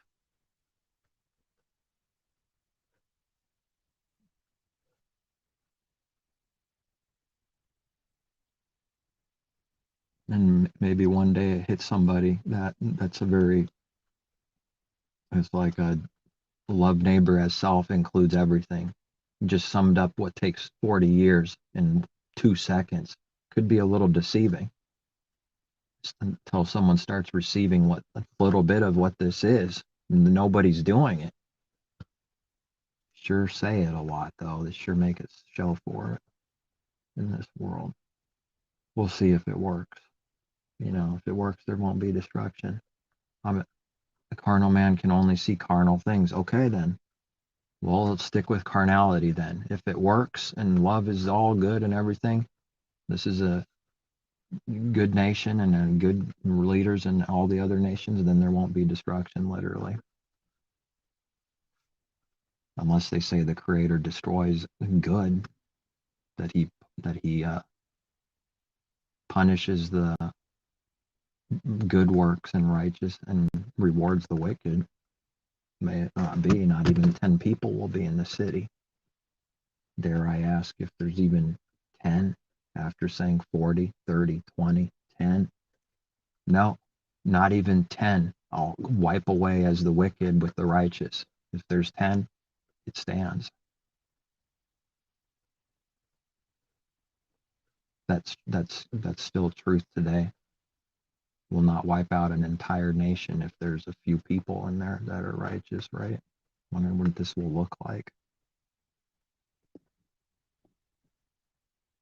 Must not be many. But he protects them. He pulls them out of the nation, protects them. That's the point. When this final judgment comes on a nation, they'll be protected. They're told in advance. And everybody else stays because they don't believe it. Their heart stays. That's the spiritual thing. Doesn't really believe it. It seems to me there would need to be a final miracle at the end, like a literal miracle to protect his people from massive judgment at the end. Until then, man is always on the hunt for tribulation. They can't see the difference between these two things. John the Baptist got his head cut off. Is that because the Father's wrath was on him? How come they never seem to answer the question? Never answering the question. They run. Was wrath on John the Baptist? Was wrath on Messiah because he died and they killed him? They can't separate tribulation, persecution for Messiah's namesake, and like a wrath judgment on a nation, a destruction on the nation. Two different things. And of course the wrath of the devil in people spiritually. None of these things being seen. No difference between two things. It seems like so often you can show something by asking the proper question, and it's only out of wanting someone to see something. There's no other intention when it's done right like that. There can't be any other intention. You ask the question to bring something out so that they have to think about it to answer it. And then because that's true, they don't answer, because that would be suicide spiritually. It'd be spiritual suicide against their own selves, and nobody hurts themselves because a lion fights till the end. It needs to attack whatever threatens its life. And so truth threatens the false prophet's lies, their life, that soul that they're holding on to, the image, everything they built up is on sand. They don't want to admit it.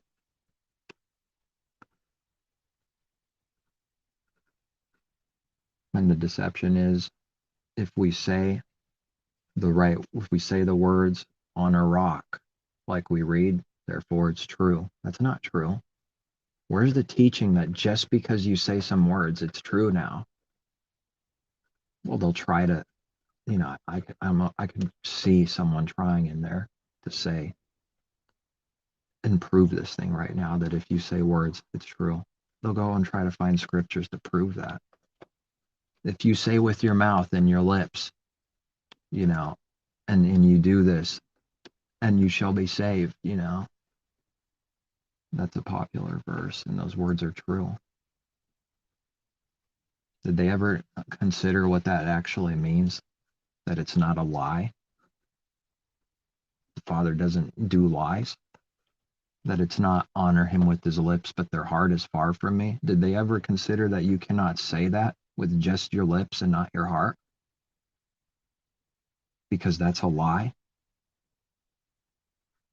Maybe it never crossed their mind. That when he says, say these words, it's with the understanding it's coming from the heart. That is the only truth, because that's all we see is the Father's truth. It's never out of deception or a lie. That's deception and trickery. See, these words are true. If someone believes in their heart for real, these words, and says it with their heart, and it comes out like this, and this is what they believe, then they have the Creator, they have His Spirit. And that's one scripture too. It's like they act like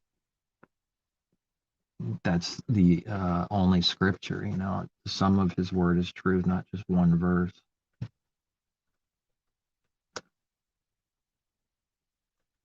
If it was that simple, we wouldn't have a giant book. And yet His truth is simple, but they try to simplify it in an evil kind of way. Love your neighbor. That is true. Those words are true. The intention of the heart is not true when it does these things.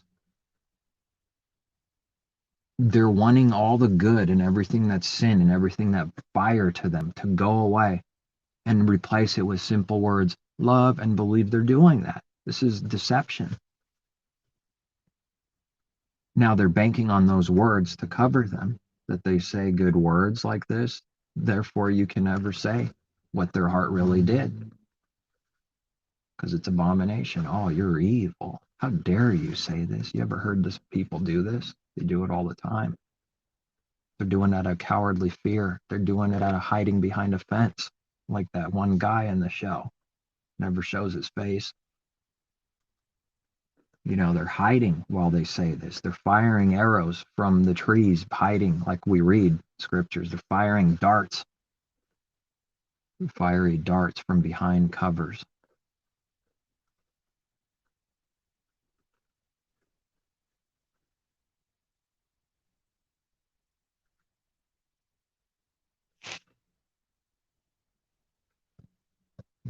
And you can't teach anyone that.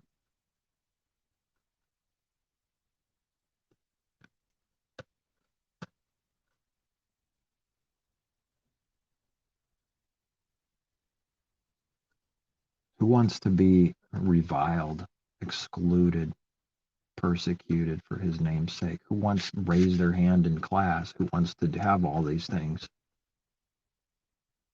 And yet that's what Messiah says. That's what we read. So then that must be the only way. Do we read anywhere, blessed is the man that's not reviled, persecuted, or any of these things for His name's sake? Where's those scriptures? They're not there. Well, this is a crazy narrow way then. Blessed is the person that's going through what? Hell?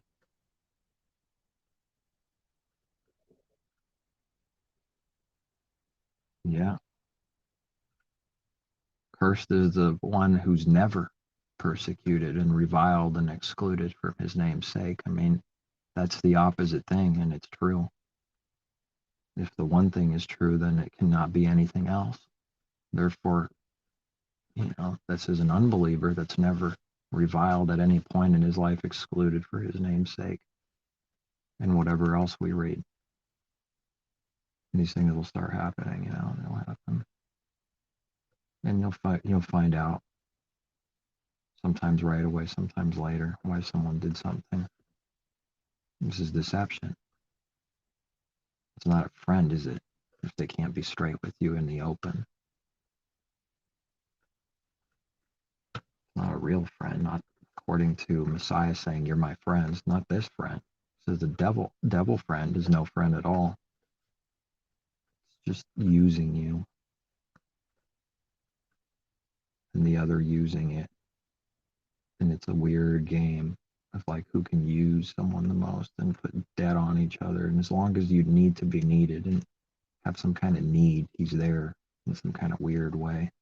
As soon as a little pressure comes, how many times do we even see it in this world? See it on whatever, entertainment, radio, whatever the source is, real life, where you see these breakups and like explosions all the time. They were never friends ever, were they? Not really. It's like maintained by a very thin line. As long as this weird deception is going the same way, sort of, you can sort of pretend to be friends for a while. How often do they show someone take out all the other guys so that they can get the treasure himself. Those weren't friends, were they? And then he laughs.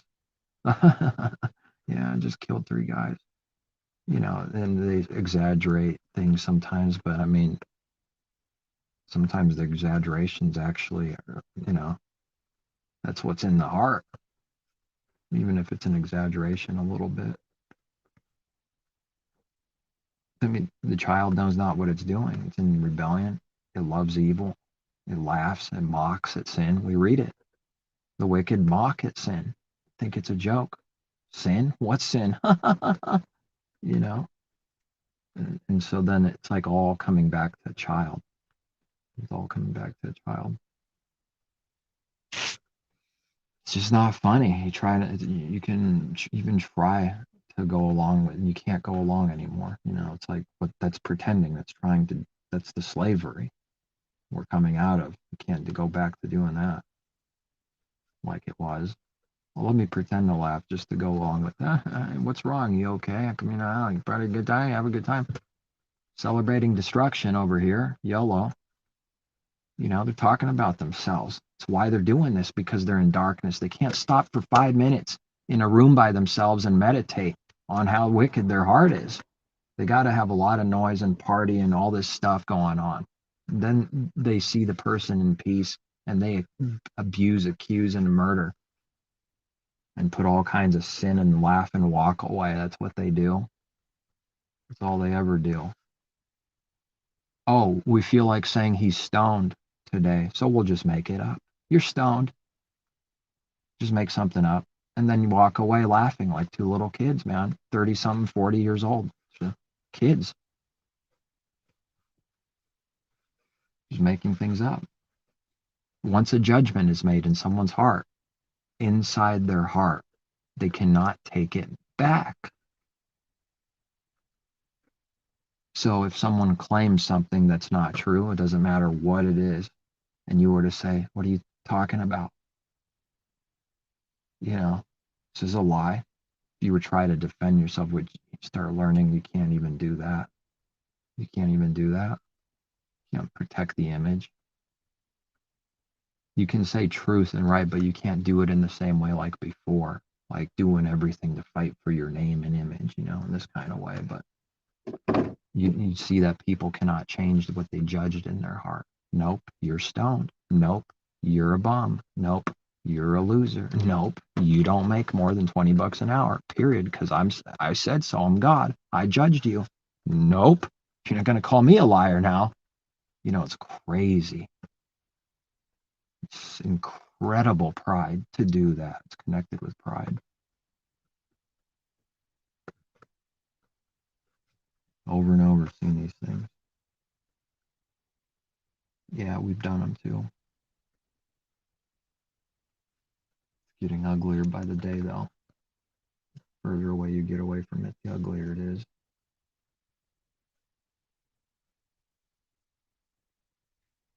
Why did that do that? Why do the people do that just randomly like that? Pretty insecure and cowardly to just randomly attack someone, huh? Yes, it is. Yes, it is. Someone, it's interesting because it's always revealing self. Somebody randomly attacks you and says something, listen to what they say and consider it and see if they're not even doing exactly what they say right in that moment. See if they're not drunk themselves, talking about themselves. And then they just put it on you because they're in destruction. Destruction, blah, blah, blah, blah, blah, blah. It does this every single time if you were to do it. So you start finding out what not to do. But, you learn something through that. They get real loud if you try to go into the heart problem, go into the surgery room and start talking about real things. I was just joking. Cool down, man. What's up, man? Come on, man. Fool. That's their cover. They just retreated. Cowards. That's a cowardly thing to do, is say I was just joking. They can read it right in Proverbs, word for word. Yeah, a deceiver, But someone who deceives his neighbor is one who throws fiery darts and death, in another word, and then says, I'm just joking. Oh yeah, they do that. People have done that. We've all done it. Stop doing it. By the power of the Creator, we can't stop doing it of ourselves, but someone needs to, have that on their mind and ask about it, because otherwise they'll keep doing it. But people are doing this constantly. They retreat. Passive aggressive spiritual attacks. That's not loving neighbor. Throwing fiery darts, death, making fun, accusing, doing whatever, having a good time doing evil. Of course, none of that's evil, right, to the carnal. And then saying, I was just joking. Then they try to put that sin on you, try to make you look like the crazy one. They've done it. Everyone's done it. So we should know something about this, even a little bit. It happens all the time. See, they need to make you look crazy. This is what the heart's doing. It's not any specific they, just carnal, the heart. They need to make you look insane. So they need to put some kind of sin on you that you're insane. So they put that judgment on you invisibly. Say you're insane. That goes in the heart, not secretly. Then they respond out of their own judgment they made and say, calm down. Are you okay, man? They're responding out of their own judgment they made. Now, if they do this to a believer or something and there's no reality to it, they'll do it just the same as another person. They have to. But if you were to say anything about this reality not existing, what are you talking about?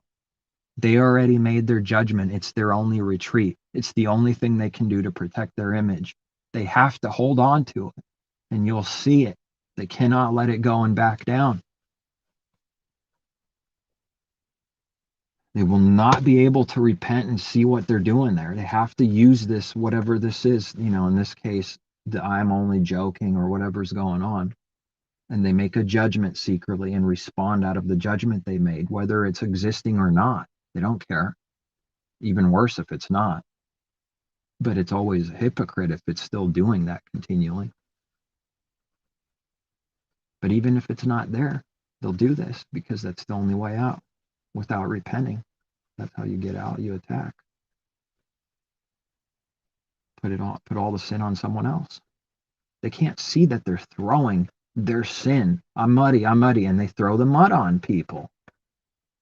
That's not repenting. Just because it makes itself look like it's sorry a little bit sometimes. Oh, it's real crafty. You have to watch real close and see this thing. People aren't repenting in the heart. They're finding a way to throw it and put it on someone and justify what they do. And then they try to calm down and get real smooth and quiet and say like, yeah, I think we're all good. Yeah.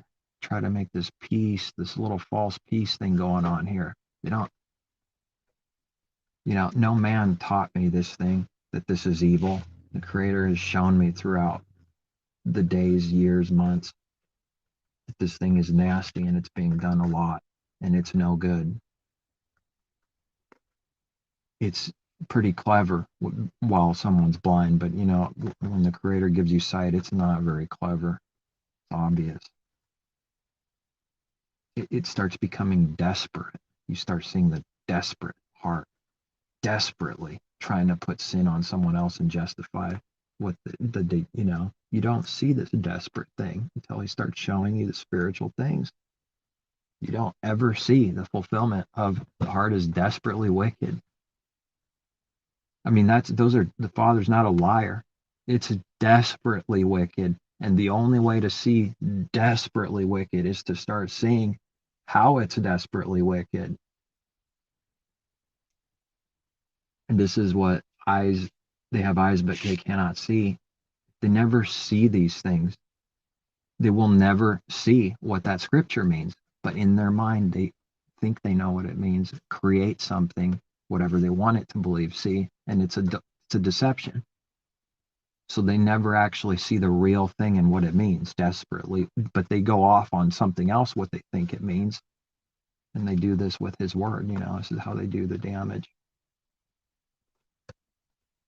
And the poor people that, aren't seeking him, they don't know. So it's powerful to them. It sounds right to them, and they're captivated by this or that. That's how they get caught, tricked. You know how it works. Then it's sticky. They try to catch you in their webs, the webs of deceit. It's a spider. It's only sticking out those webs so it can suck the life out of someone so that it worships them. It's not love.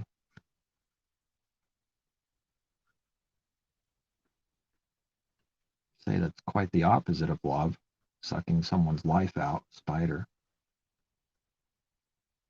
sitting there patiently. Yeah, it has a lot of patience when it needs to kill. It has zero actual patience for good. Someone has 10 years of patience when he carefully plans his crazy attack. Years later, remembering the sin, his whole life is consumed with vengeance. You see these things where it's bigger. You might hear about them or see it in some movie or something. It exists. I'm not saying it's all exactly the same like that, 10 years, but people remember. They have a lot of patience to get back on someone. Oh, I'll get you back. You're supposed to forget as if it never happened in the heart. Try to do that, carnal man. The carnal man can't do that. He needs the creator. And forgiveness and mercy. And those that don't have mercy and forgiveness are not able to show it to others or have it.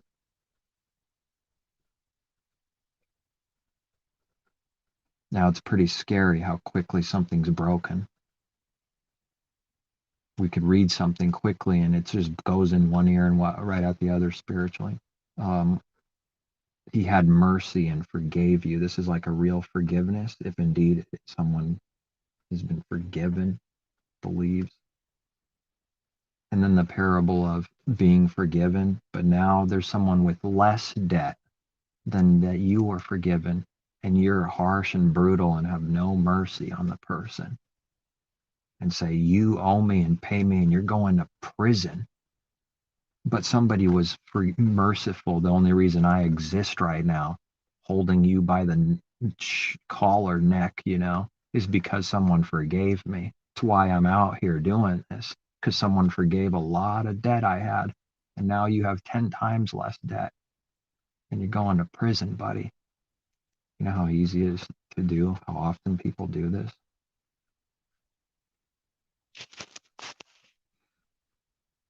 My goodness, there's a lot to watch out for. It makes me faint sometimes.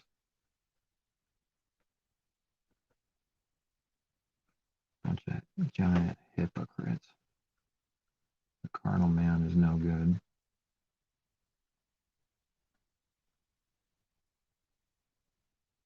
And and if someone can see what a hypocrite is, it's like the utter condemning self and canceling self out. It's like its own existence is canceled out.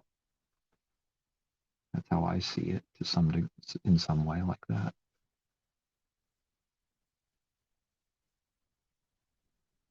It's vanity. Oh, what, you commit adultery and you commit adultery, you steal and then you steal. You do this, but you do this. No forgiveness here, but Father had forgiveness on you. Now you don't have forgiveness.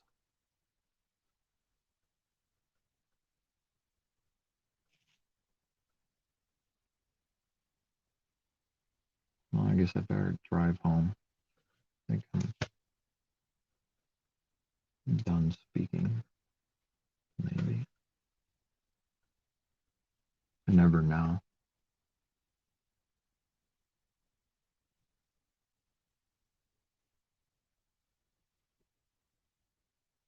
And that's like lining up over time with how it's supposed to be. You don't know. You don't try to do anything. Now it's not done perfectly, and that's never the point. And whatever is not known is not known. But I mean, I see that's what it's supposed to be, though.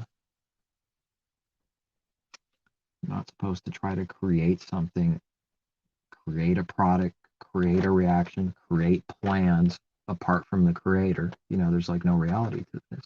So if someone says, I'm going to do this tomorrow, well, yeah, it better be with an understanding heart for real. Yeah, if it's the Creator's will.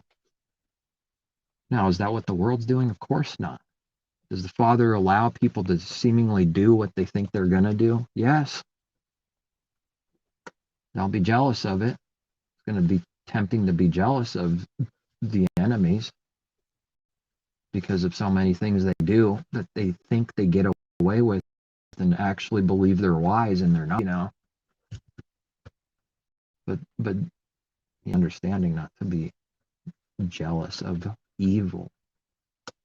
But it's a nasty thing now. See, this is a hard thing to overcome.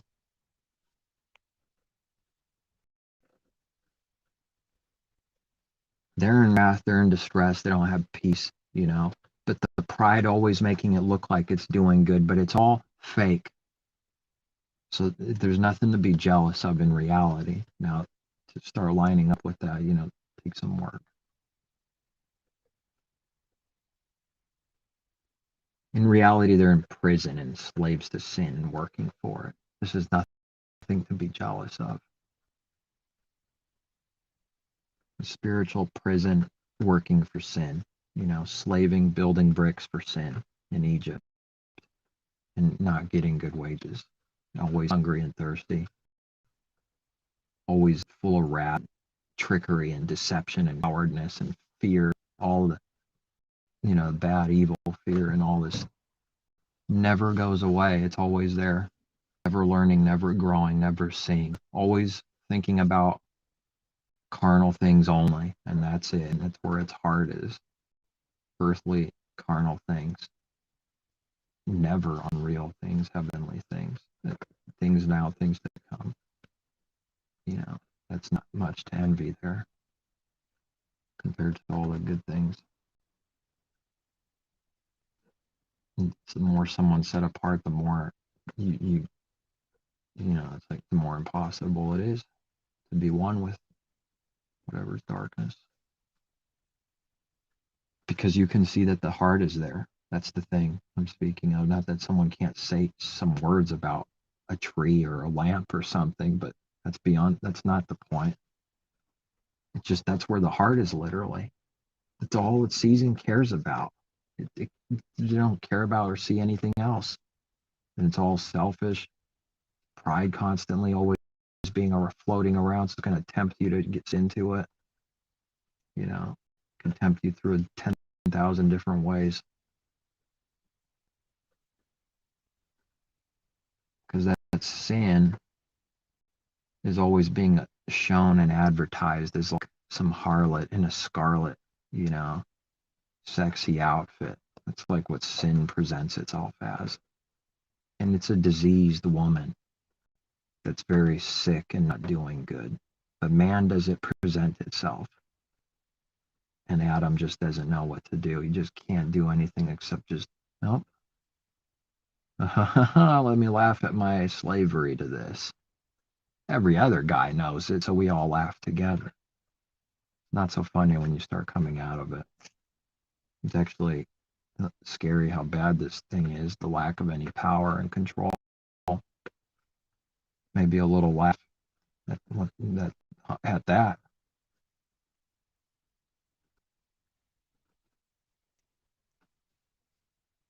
A little funny how bad it is sometimes.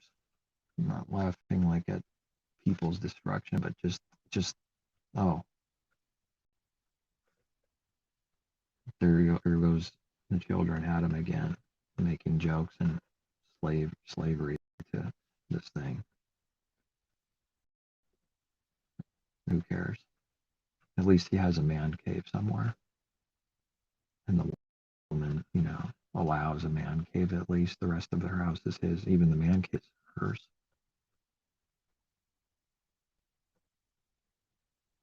What a serious spell Adam is under, man. Only he could see just a little bit the insanity. And it's real. It's everywhere, man. Oh, it's so real.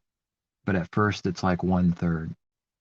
No, it can't be that. Maybe it's And then he shows you it's with more. And then eventually it's like, well, anyone without the Father is Adam. And anybody without the Father Spirit is Eve for a woman.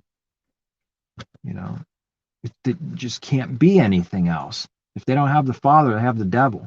And they're doing exactly what we read, whatever it means, is what's being done in the heart. It just is.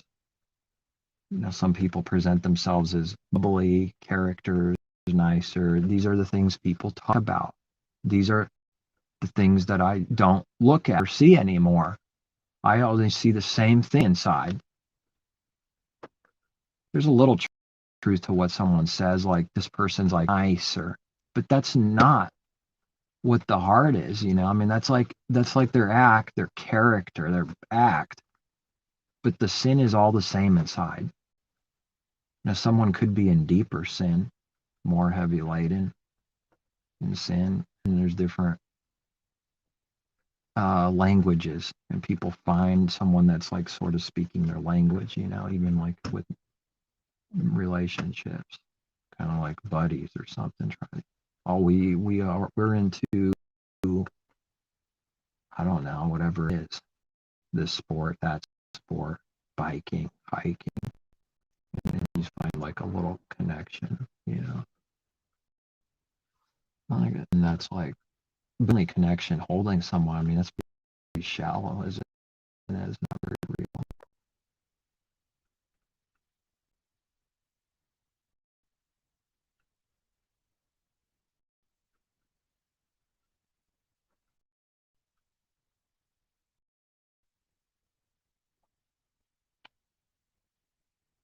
Needing to be needed.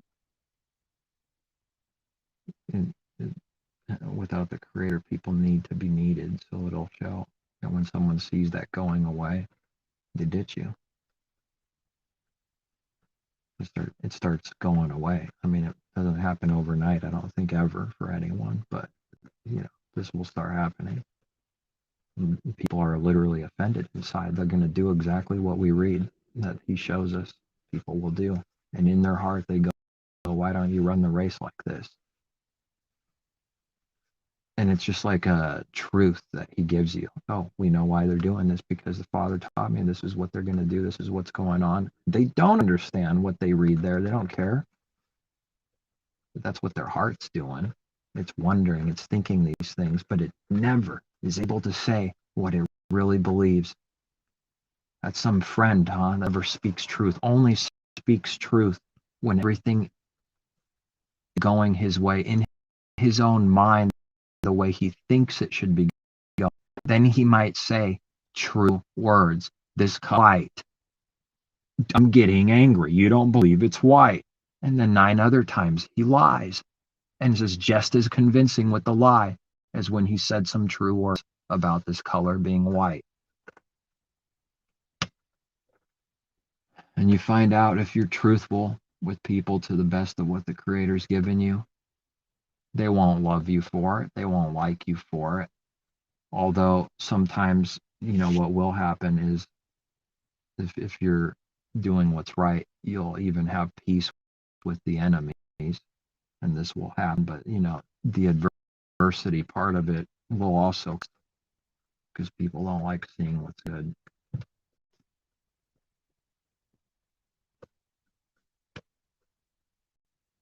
You know, they did come after Messiah to kill him, and he did what was right.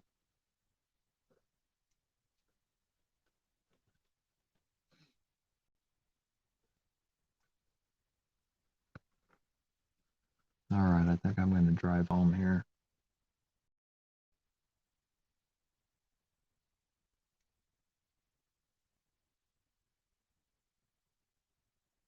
What was this title?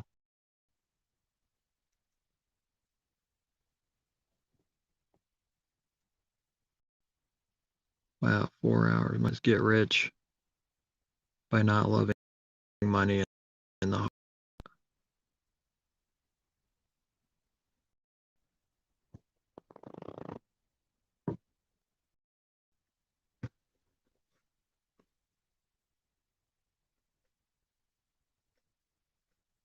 Well, if this rich if this richness, this rich without loving money and not connected to that,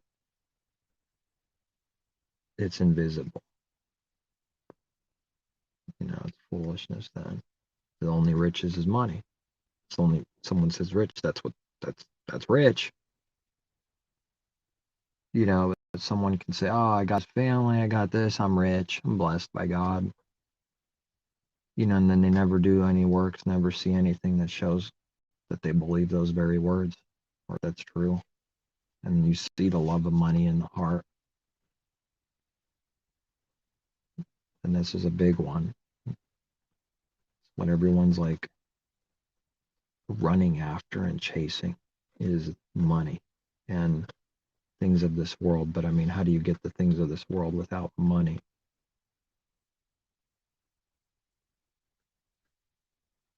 So the Gentiles seek after the things that you need, but that's what they're seeking after with the heart. And the truth Messiah is giving is seek after the kingdom of heaven, and you'll have the things you need. It's like a footstool to step on to get to the kingdom of heaven. That's how it's like seen. Not trash, but compared to the heaven, I mean, it's trash. But like the earth is like a footstool just to get to the heavens, to the kingdom of heaven. But the world is seeking the footstool. It's supposed to step on it and go up higher.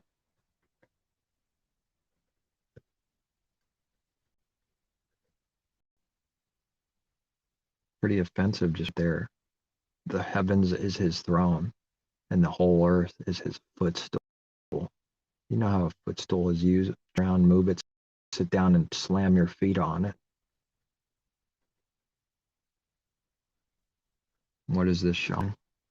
Power and sovereignty. The earth is lower. It's his footstool. Showing all these things.